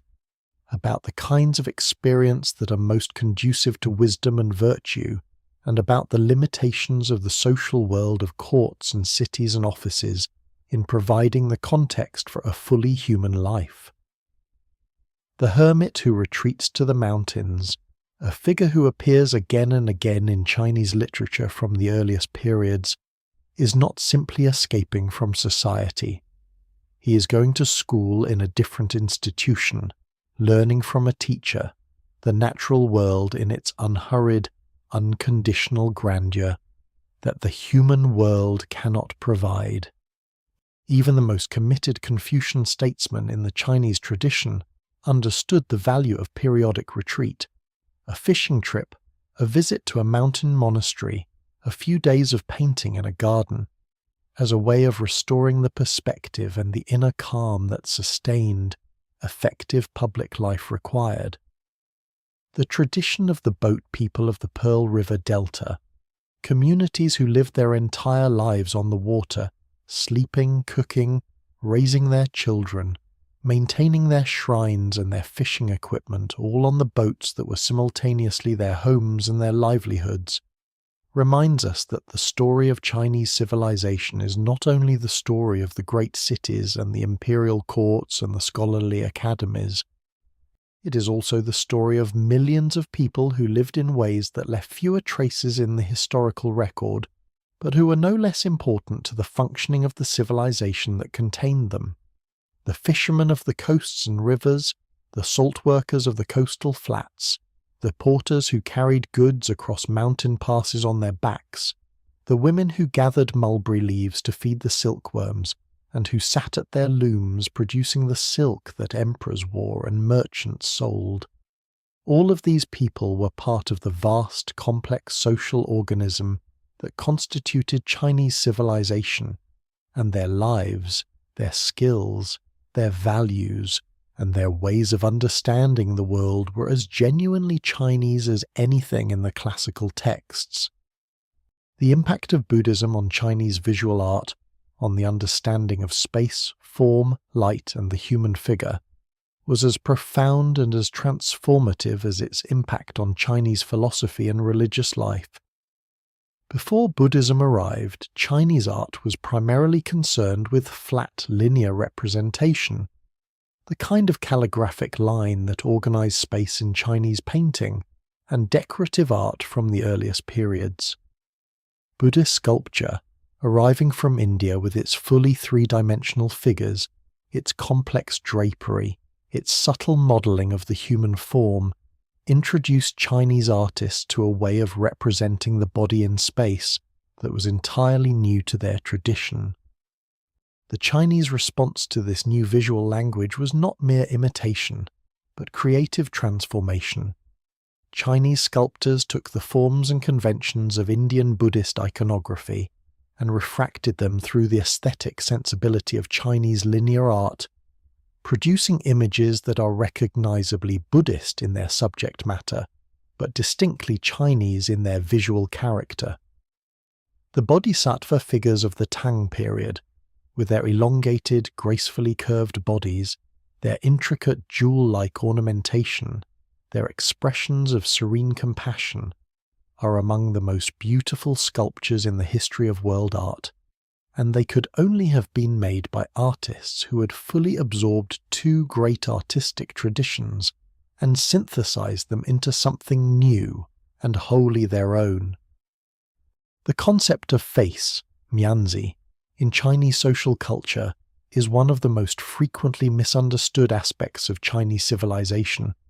often reduced to a simple idea of social embarrassment, when it is actually a complex and important social technology for managing relationships in a society where maintaining harmony among interdependent people is a high priority. Mianzi refers to the social prestige and dignity that an individual has earned through their achievements, their social position, and their relationships, and it is a genuinely social property. It exists in the eyes of the community, not merely in the individual's own assessment of themselves, giving face to someone, acknowledging their status, praising their achievements in public, treating them with the respect their position deserves, strengthens the social bonds between people, causing someone to lose face, publicly embarrassing them, challenging their authority in front of their subordinates, failing to acknowledge their status, damages those bonds and creates the kind of social friction that harmonious relationships require avoiding. This sensitivity to the social dimensions of every interaction, the awareness that what is said matters less than how it is said, that the relationship is more important than any particular outcome of a single transaction, is a form of social intelligence that Chinese civilization developed to a high degree and that shapes Chinese social interaction in ways both subtle and profound. The monsoon rains that fall on the Chinese southeast every summer bringing the moisture from the Pacific and Indian Oceans that makes the rice paddies of Fujian and Guangdong and the Yangtze Delta so extraordinarily productive, are the climatic foundation of the civilization's agricultural abundance, and they were understood by the people who depended on them with a mixture of gratitude and apprehension that expressed itself in a rich tradition of weather-related ritual and prayer. The dragon, the most important supernatural creature in the Chinese imagination, was primarily a water deity associated with rain and rivers and the sea, and the elaborate dragon ceremonies performed at times of drought or flood were not mere superstition, but expressions of a deep understanding of the civilization's dependence on the proper distribution of water across the landscape. The dragon dances that are still performed at Chinese New Year celebrations around the world carry within them this ancient understanding of the dragon's role as the bringer of rain and the controller of water, a reminder that even the most festive cultural traditions often contain, in their deepest layers, a memory of existential dependence on the natural forces that make civilization possible. The Silk Road's human stories are as interesting as its economic and cultural impacts. The life of a Tang dynasty merchant travelling from Chang'an to Samarkand would have taken months, traversing some of the most forbidding terrain in the world, the Gansu corridor between the Xilianshan Mountains and the Gobi Desert, the oasis cities of Dunhuang and Hami and Turfan where the traveller could rest and resupply, the passes of the Tian Shan, or the Pamirs, where altitude and cold were constant dangers, the long descent into the cities of Sogdiana, where different languages were spoken and different gods were worshipped. The merchants who made these journeys were extraordinarily hardy and resourceful individuals who knew multiple languages, maintained networks of relationships and credit across thousands of miles, and carried in their heads a detailed mental map of routes, resting places, customs regulations, and market conditions across the entire length of the road. The Sogdian merchants, from the cities of Samarkand and Bukhara in modern Uzbekistan, were the preeminent long-distance traders of the Silk Road during the Tang period, establishing colonies in Chinese cities and serving as the primary intermediaries between China and the Western world. Letters written by Sogdian merchants in the 4th century CE, discovered in a watchtower on the Great Wall, give a vivid and surprisingly intimate picture of the daily concerns of these far-travelling traders, anxieties about missing shipments, complaints about the difficulty of collecting debts, worries about family members left behind in distant cities. The tradition of the Imperial garden, the great enclosed landscapes that the emperors of every dynasty created as personal retreats from the formalities of court life, represents one of the most ambitious attempts in human history to bring the entire landscape of the natural world within the compass of a single designed space. The Yuanming Yuan, the Garden of Perfect Brightness, created by the Qing emperors outside Beijing, combined multiple distinct landscape environments within its vast enclosure, artificial mountains enclosing quiet valleys, lakes that reflected the sky and the surrounding pavilions, forests of ancient trees, open meadows that recalled the grasslands of the Manchu homeland, and a section of European-style Baroque fountains and palatial architecture designed by the Jesuits at the Qing court. The garden was destroyed by British and French forces in 1860, during the Second Opium War, in an act of deliberate cultural vandalism that remains a profound source of historical grief in Chinese memory. What survives? The romantic ruins of the European section, preserved as a memorial to the humiliations of the semi-colonial period, has become one of the most emotionally charged sites in China, a place where the beauty of the civilization's achievements and the pain of its modern history coexist in the most intimate possible proximity. The Chinese conception of time, the way in which Chinese civilization organized its understanding of history and its place within it is importantly different from the linear, progressive conception that has dominated Western historical thinking since the Enlightenment. Chinese historical thought did not understand history as a story of continuous progress towards an ever more advanced future. It understood history as a cyclical process in which dynasties rose, flourished, declined, and fell, in which periods of unity alternated with periods of division, in which the moral temperature of society rose and fell in response to the virtue or corruption of its leaders. This cyclical view was not fatalistic. It did not mean that human action was pointless, or that individuals and rulers could not make meaningful choices.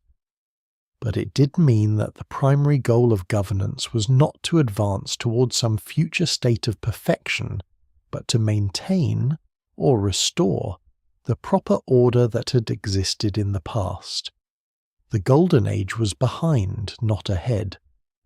The great sage kings of antiquity, the Yellow Emperor Yao, Shun, Yu, had demonstrated what proper governance looked like, and the task of every subsequent ruler was to live up to that standard, rather than to surpass it. This orientation toward the past gave Chinese civilization its characteristic conservatism, its preference for established forms, its suspicion of radical innovation, its tendency to justify new practices by showing that they were consistent with classical precedent. This conservatism was sometimes a source of stagnation and an obstacle to necessary adaptation, but it was also a source of extraordinary cultural continuity, because it meant that every educated person in every period of Chinese history felt connected to the same body of classical literature, the same historical narratives, the same philosophical frameworks. The past was not dead and finished. It was a living resource, continuously available for consultation and reinterpretation, a treasury of models and warnings and inspiring examples that could illuminate the present and guide the future. This deep historical consciousness, the sense of being part of a civilization that extended far back into time and would extend far forward, is one of the most distinctive and most important features of Chinese cultural identity, and it remains a living force in Chinese life today. There is one final story worth telling before we allow the night to complete its slow work. The story of a simple farmer's almanac, published every year in the Chinese Empire, that was one of the most widely distributed printed documents in pre-modern history. The almanac, containing a calendar of the year, auspicious and inauspicious days for different activities, predictions about the weather, advice for farmers about planting and harvesting, and a wealth of practical information about the proper conduct of daily life, was a document that connected the most ordinary activities of the most ordinary people to the cosmic order that the emperor maintained through his ritual activity and the astronomers measured through their observation of the heavens. The farmer who consulted his almanac to determine the best day to plant his rice, or the merchant who checked it to find an auspicious day to open a new shop, was participating in the same cosmic system that the emperor participated in when he performed the ploughing ceremony at the Temple of Agriculture, turning the first furrow of the spring planting season as a ritual declaration of the empire's commitment to the welfare of its farmers. In this way, through a cheap printed document available to anyone who could read, the cosmic and the mundane, the imperial and the personal, the celestial and the agricultural, were connected in a web of meaning that gave every person, however humble, a place in the order of things. Consider for a moment what it meant to be a county magistrate in the Chinese Empire, that pivotal figure at the meeting point between the vast machinery of imperial governance and the daily lives of ordinary people. A newly appointed magistrate, perhaps 30 years old, perhaps from a family that had scraped together the resources for his education over 2 generations, would arrive at his new posting by sedan, chair, or boat after weeks of travel, carrying with him his official seal, his personal library of classical texts and administrative manuals, a small staff of private secretaries whom he had hired himself, and the accumulated anxiety of a man who understood perfectly well that everything in this new place, the language, the local customs, the peculiarities of the local agricultural calendar, the identities of the powerful families whose cooperation he would need and whose opposition he would need to manage, was completely unknown to him. He was responsible for tax collection, for maintaining public order, for adjudicating civil and criminal disputes, for managing the local granaries and flood control infrastructure, for reporting on local conditions to his superiors, for performing the proper ceremonies at the local temples, and for embodying in his own person and conduct the moral authority of the imperial government. He would have a staff of perhaps 12 or 24 clerks and runners to help him with all of this, men who knew the local situation intimately, but whose loyalty was to the county itself rather than to any particular magistrate, and who had learned through long experience how to manage the succession of temporary officials who passed through their county in ways that maximized the clerk's own power and minimized their personal risks. The night markets of ancient Chinese cities are one of the most evocative settings in the historical imagination, places where the formal hierarchies of daytime urban life relax somewhat, where merchants and artisans and entertainers and ordinary people mingled in the light of paper lanterns and oil lamps, conducting the informal commerce and social interaction that was the lifeblood of urban culture. The Tang dynasty initially maintained strict curfews and confined commerce to designated market areas open only during daylight hours, a legacy of the old military organization of cities as planned administrative spaces. But the explosive commercial growth of the Song period broke down these restrictions, and the Song cities that Marco Polo would later marvel at were places where commerce and entertainment continued through the night, where tea houses and restaurants and wine shops remained open after dark, where storytellers and acrobats and puppeteers performed for audiences who had worked hard all day and were looking for pleasure and relaxation in the evening hours. These night markets were the social glue of urban life, places where people could encounter neighbours, conduct informal business, exchange gossip about events at the court and in the wider world, and feel themselves part of the larger social organism of the city. The philosophy of Taoism in its practical lived dimension, rather than in its more abstruse metaphysical formulations, expressed itself most clearly in the ideal of Wu Wei, usually translated as non-action or actionless action, which described a way of engaging with the world that was responsive rather than forceful, that worked with the natural tendencies of things rather than against them, that achieved its ends through yielding and timing rather than through direct application of power. The skilled craftsman in the Taoist text does not force the wood but follows its grain. The skilled ruler does not impose his will on his people, but creates the conditions in which people naturally do what is good for themselves and for the community. The skilled calligrapher does not grip the brush too tightly, but allows the movement of the brush to flow from the center of the body with a quality of relaxed attentiveness that is neither passive nor forced. This ideal of skillful, responsive engagement with the world, this cultivation of a kind of intelligent sensitivity to the natural flow of situations, is one of the most practically useful contributions of Chinese philosophical thought, and it found expression not just in the explicitly Taoist arts of calligraphy, painting and garden design, but in the martial arts traditions, the medical traditions, the culinary traditions, and the administrative traditions of Chinese civilization at every level. The relationship between the Chinese imperial court and the vast network of local temples and religious associations that covered the Chinese landscape, temples to the earth god, to the city god, to the various deities who protected specific occupations and communities, to the ancestors of powerful lineages, to the Buddhist and Taoist monasteries that dotted the hills and riversides, was one of negotiated coexistence rather than either suppression or full endorsement.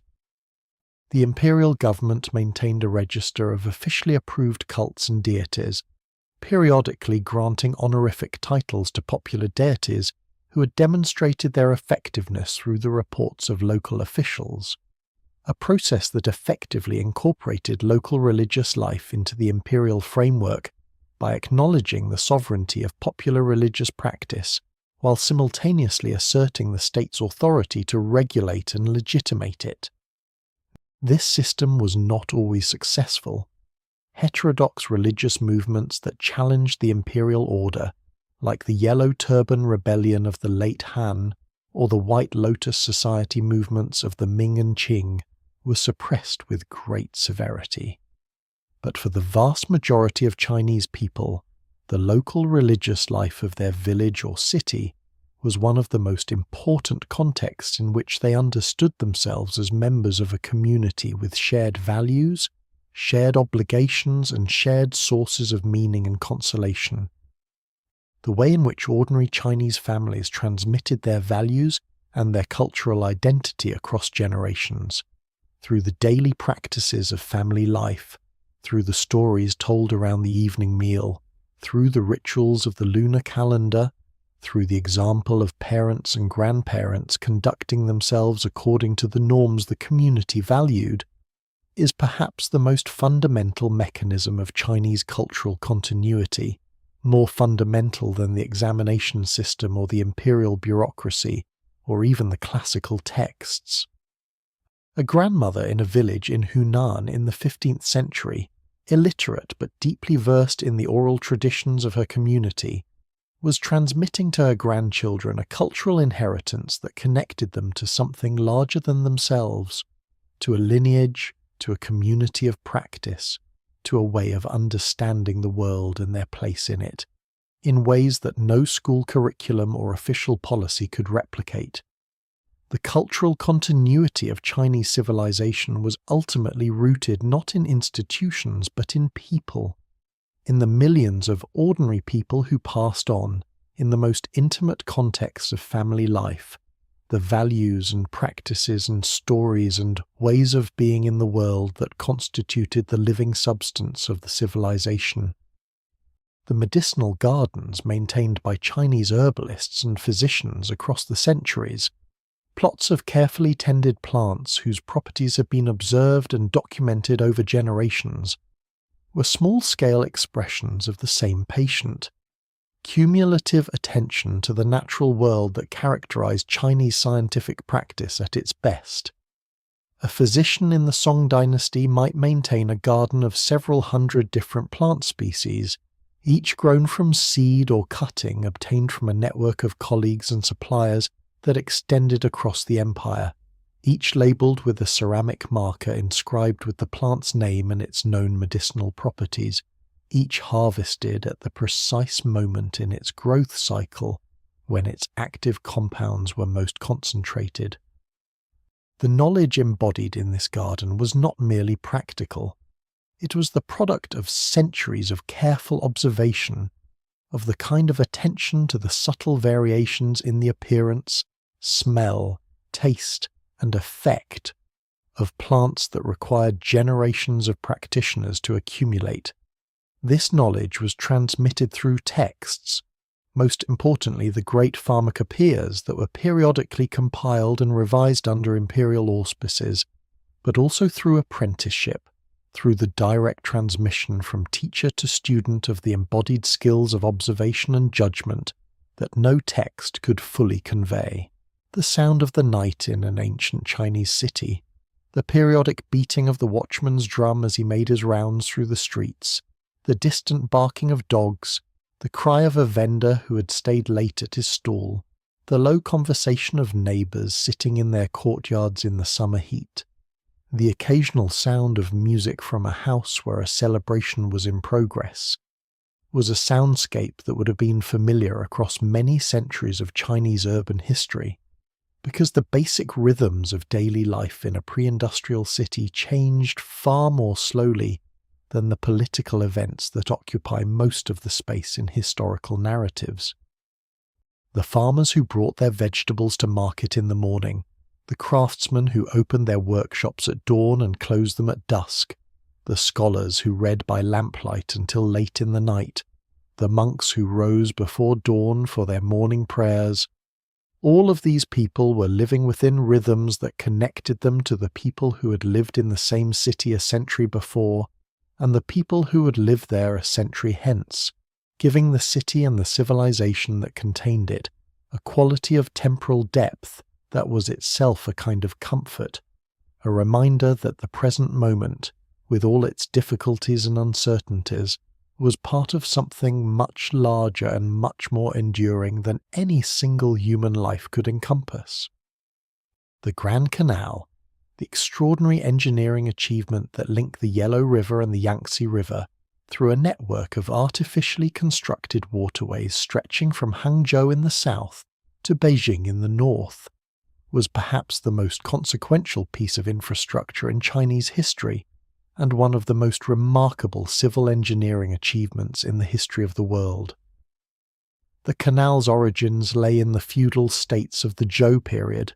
which constructed small local canals for irrigation and transport, but it was the Sui dynasty in the early 7th century CE that undertook the massive project of linking these local waterways into a continuous navigable system that could carry grain and goods from the productive south to the political centre in the north. The human cost of the Sui Canal building projects was enormous. Hundreds of thousands of forced labourers worked on the construction under conditions that the historical sources describe as extremely harsh, with high mortality, and the resentment generated by these demands contributed to the rebellion that destroyed the Sui dynasty. But the canal itself survived, was maintained and extended by subsequent dynasties, and transformed the economic geography of China by making it possible to transport enormous quantities of grain from the Yangtze River basin to supply the capital and the northern armies without the enormous losses that would have attended overland transport of the same goods. The tradition of Chinese landscape painting, shanshui, mountain and water painting, is perhaps the most distinctive and philosophically rich visual art form in Chinese civilization, and it deserves more than passing mention in any account of the cultural forces that shape Chinese unity and identity. The great landscape painters of the Tang, Song and Yuan dynasties were not simply depicting the physical appearance of mountains and rivers, but exploring through visual means the same philosophical questions about the relationship between the human being and the natural world that occupied the writers and thinkers of their age. A Song dynasty landscape by Fan Quan or Guo Xi is not a portrait of any particular mountain, but a meditation on the experience of being a small human consciousness in the presence of enormous, ancient, indifferent natural forces, and on the paradox that this experience, which might seem overwhelming or frightening, is actually deeply calming and morally clarifying, because it puts the small dramas of human ambition and anxiety in their proper perspective. The figure in the landscape, there is almost always a tiny human figure somewhere in these paintings, barely visible at the base of a cliff or crossing a bridge in the middle ground, is not defeated by its smallness, but liberated by it, freed from the illusions of human self-importance by its contact with a natural world that was ancient before the first dynasty and will endure long after the last. This philosophical dimension of landscape painting was connected to the Taoist tradition, the alternative to Confucianism that ran as a counterpoint through Chinese intellectual and spiritual life, emphasizing the importance of aligning oneself with the natural flow of things, the Tao, rather than imposing human will and human order upon the world. Where Confucianism emphasized cultivation, hierarchy, ritual and social engagement, Taoism valued spontaneity, simplicity, non-action, and the wisdom that comes from direct contact with the natural world rather than from the study of texts. These two traditions were not simply opposed. Many of the most admired figures in Chinese history embodied both, being diligent officials in their professional lives and Taoist wanderers in their personal lives, writing Confucian policy memorials in the morning and Taoist inflected poetry about pine trees and moonlight in the evening. The tension between them was productive rather than simply contradictory, generating a creative friction that kept Chinese intellectual life from settling into comfortable orthodoxy and pushed it continually toward new forms and new syntheses. The story of tea in Chinese civilization is a gentle but surprisingly rich thread in the larger tapestry. Tea, the dried and processed leaves of the Camellia sinensis plant, native to the subtropical forests of southwestern China, has been consumed in China for at least 2,000 years, and its cultivation, processing and consumption became one of the most elaborately developed aesthetic and social practices in Chinese culture. The Tang dynasty essayist Lu Yu wrote the first comprehensive treatise on tea, the Chajing, or Classic of Tea, sometime in the 8th century CE, covering everything from the ideal conditions for growing tea to the proper vessels for brewing and drinking it, the quality of different water sources, and the aesthetic principles that should govern the tea-drinking experience. This tea aesthetic, the cultivation of a mindful, attentive engagement with the experience of drinking tea as a form of meditation and aesthetic refinement, became one of the defining practices of the Chinese literati class and eventually spread to Korea and Japan,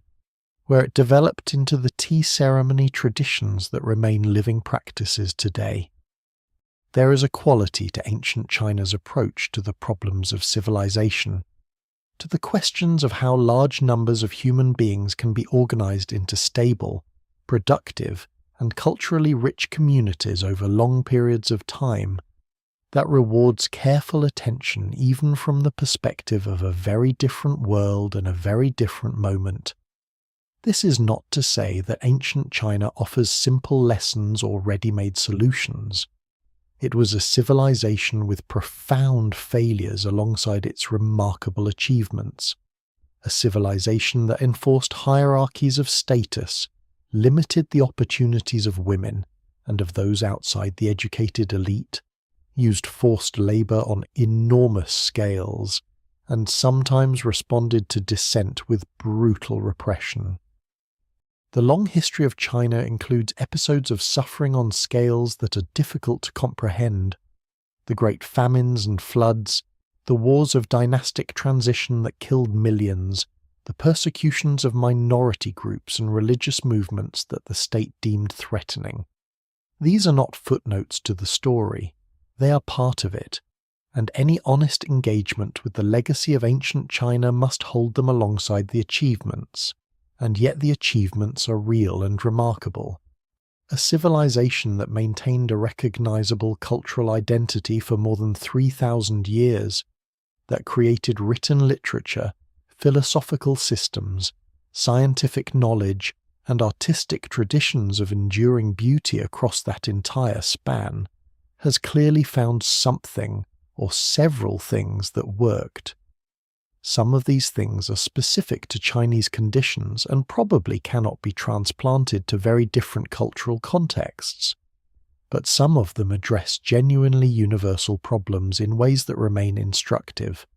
The investment in education, the idea that the people who govern should be selected on the basis of demonstrated intellectual and moral merit rather than mere birth or wealth,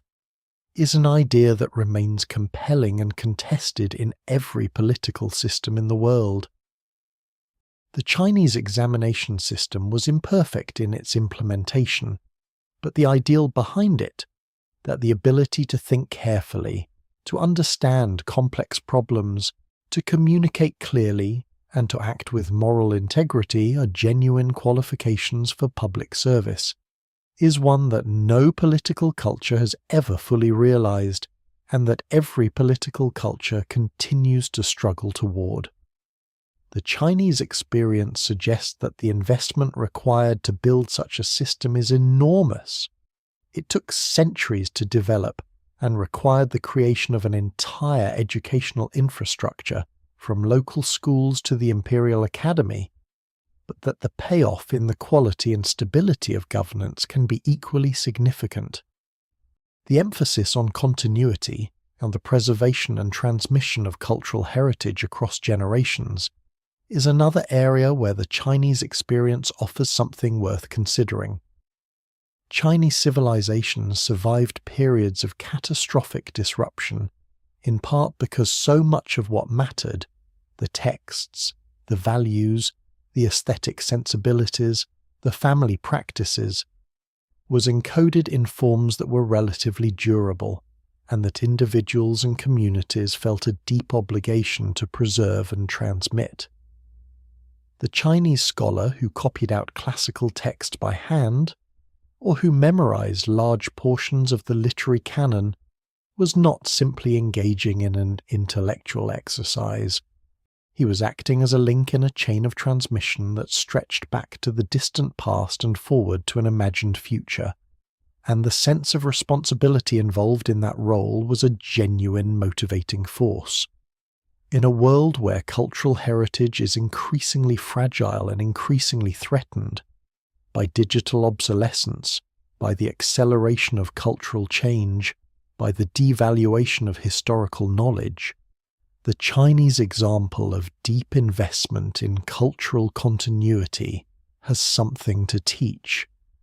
The Chinese understanding of governance as fundamentally a moral enterprise, as a practice that requires not just technical competence, but genuine ethical commitment, is perhaps the most challenging and most important legacy of the Confucian tradition. The Chinese political tradition insisted at its best that rulers and officials were not simply power holders who happened to be in charge. They are people who had taken on a genuine moral responsibility for the welfare of those they governed, and whose legitimacy depended on how well they discharged that responsibility. This was an ideal that was regularly and egregiously violated in practice, but the fact that it was held, that it was articulated in the text that every educated person read, and that officials who violated it could be criticized and sometimes punished for doing so, gave it a real, if imperfect, constraining effect on political behavior. A political culture that takes seriously the idea that power entails moral obligation is fundamentally different from one that treats power as simply the ability to do what you want, and the difference matters enormously for the quality of governance and the welfare of ordinary people. As the night deepens around us, and the story of ancient China settles into its quiet enormity, there is a kind of peace that comes from spending time with something so vast and so old. The civilization we've been exploring tonight was not a fixed or static thing. It changed enormously over the 3,000 years of its recorded history, changing its politics and its art and its technology and its religious life in ways that would have astonished the people who lived through any particular moment of it. But through all that change, something persisted, a thread of cultural identity, a set of values and practices and aesthetic sensibilities, a way of understanding the relationship between human beings and the world they inhabited, that is recognizable in the oracle bones of the Shang dynasty, and in the poetry of the Tang, and in the paintings of the Song, and in the examination essays of the Ming and Qing. That persistence is not a miracle. It was the product of deliberate choices, choices made by millions of individual people across hundreds of generations, choices about what to teach children and what to preserve in libraries and what to put on the walls of homes and temples, and what to include in the ceremonies that mark the turning points of human life. The civilization endured because the people who lived within it, generation after generation, chose to transmit it, found it worth transmitting, worth the effort of memorization and study and repetition and practice,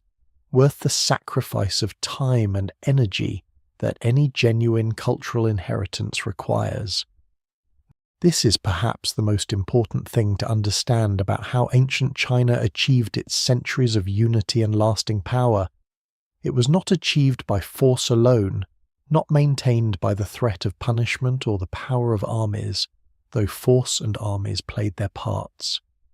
It was achieved and maintained by the ongoing, freely made choice of millions of human beings to identify with something larger than themselves, a civilization, a tradition, a way of being human in the world, and to pass that identity on to their children. The great river valleys of China still carry their waters to the sea, as they have for 10,000 years. The Yellow River still rolls its amber current through the northern plains, past the ruins of ancient capitals and the fields of winter wheat.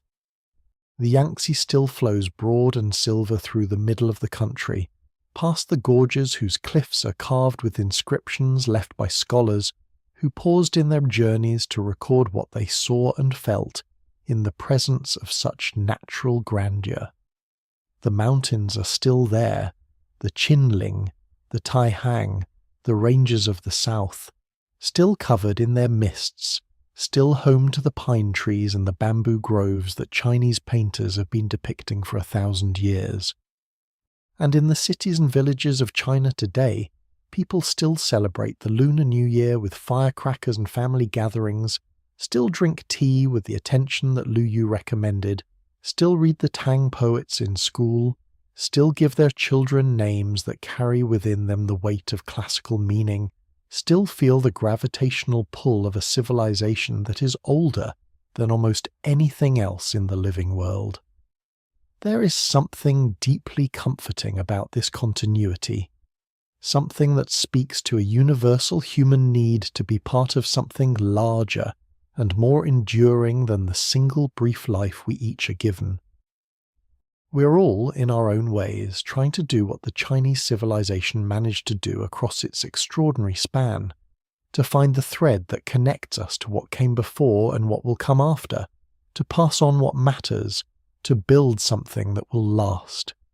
Ancient China did this imperfectly, as every human enterprise is imperfect. But it did it on a scale, and with a persistence that is genuinely awe-inspiring, and the story of how it did so, the long, slow accumulation of culture and institution and identity that we've been exploring tonight, is a story that rewards exactly this kind of quiet, attentive engagement. The emperor in his dragon robes is long gone, and the examination hall where scholars once bent over their 8-legged essays in the cold dawn has become a museum or a pile of stones. But the river keeps moving, and the mountains keep their silence, and the words that the scholars wrote, the poems and the histories and the philosophical reflections, remain, encoded in the characters that have been written and rewritten by hand for 3,000 years, carrying within them the accumulated thought and feeling of one of the most extraordinary civilizations the world has ever known. Tonight, we have spent a few hours in its company, and perhaps, in the slow drift towards sleep, something of its patience and its long endurance will stay with us, a reminder that the things worth having take time to build, that the things worth preserving take care to maintain, and that the long view of history, the view that stretches back past the single lifetime, past the single dynasty, to the deep roots of civilization itself, is one of the most valuable perspectives that the human imagination can achieve. The lanterns have burned low in the ancient cities, the scribes have set down their brushes, the scholars have folded away their papers, the great rivers flow on through the dark as they always have, carrying their silt and their secrets toward the sea. And somewhere in the mountains, in a pine forest that has been there since before the first dynasty, and will be there after all the dynasties are dust, the wind moves through the needles with a sound that is like breathing, slow and deep and endlessly patient. The sound of a civilization that learned, perhaps better than any other, how to last. The experience of reading a classical Chinese poem, really reading it, with a kind of slow, attentive engagement that the form demands, is unlike almost any other literary experience in the world. Classical Chinese poetry achieves its effects through a kind of compression and suggestion that has no real parallel in Western literary traditions, packing enormous emotional and philosophical weight into a very small space through the careful selection and juxtaposition of images, the exploitation of the tonal music of the language, and the resonance of allusions to earlier poems and historical events that educated readers would recognize immediately. A 4-line regulated verse by Wang Wei or Li Bai or Du Fu can contain, in its 30-odd characters, an entire landscape, a season, a time of day, a particular quality of light, and an emotional state of great complexity. And the reader who knows the tradition will hear in it the echo of dozens of earlier poems that have used similar images in similar ways, so that the single poem becomes a node in a vast web of literary association stretching back through the centuries. Reading such poetry requires slowing down, settling into the language, allowing the images and the sounds to work their slow effect, an experience that is itself a form of the stillness and attention that the best of Chinese civilization consistently valued. In the quiet of a Chinese village on the night of the Lantern Festival, the 15th day of the first lunar month, when the New Year celebrations reach their culmination, the paper lanterns that hang from every doorway and float in their hundreds down the river are not merely decorations. They are expressions of hope. Hope for the new year, hope for the health of the family, hope for good harvests and successful examinations and happy marriages, and they are also, in their fragile temporary beauty, expressions of the acceptance of impermanence that runs through Chinese culture as a quiet counterpoint to its emphasis on continuity and endurance. The lantern will burn for a night and be gone. The river will carry it away into the darkness. But the river will flow on, and next year there will be more lanterns, made by more hands, lit by more hopes, sent floating on the same current. This is perhaps the most intimate expression of the Chinese relationship with time, not the grand gesture of empire building or the patient labour of canal construction, but the single lantern let go in the dark, its light reflected in the moving water, beautiful for exactly as long as it lasts. And so the night draws on, and the story of ancient China settles gently around us like the darkness itself, vast and deep and full of quiet light.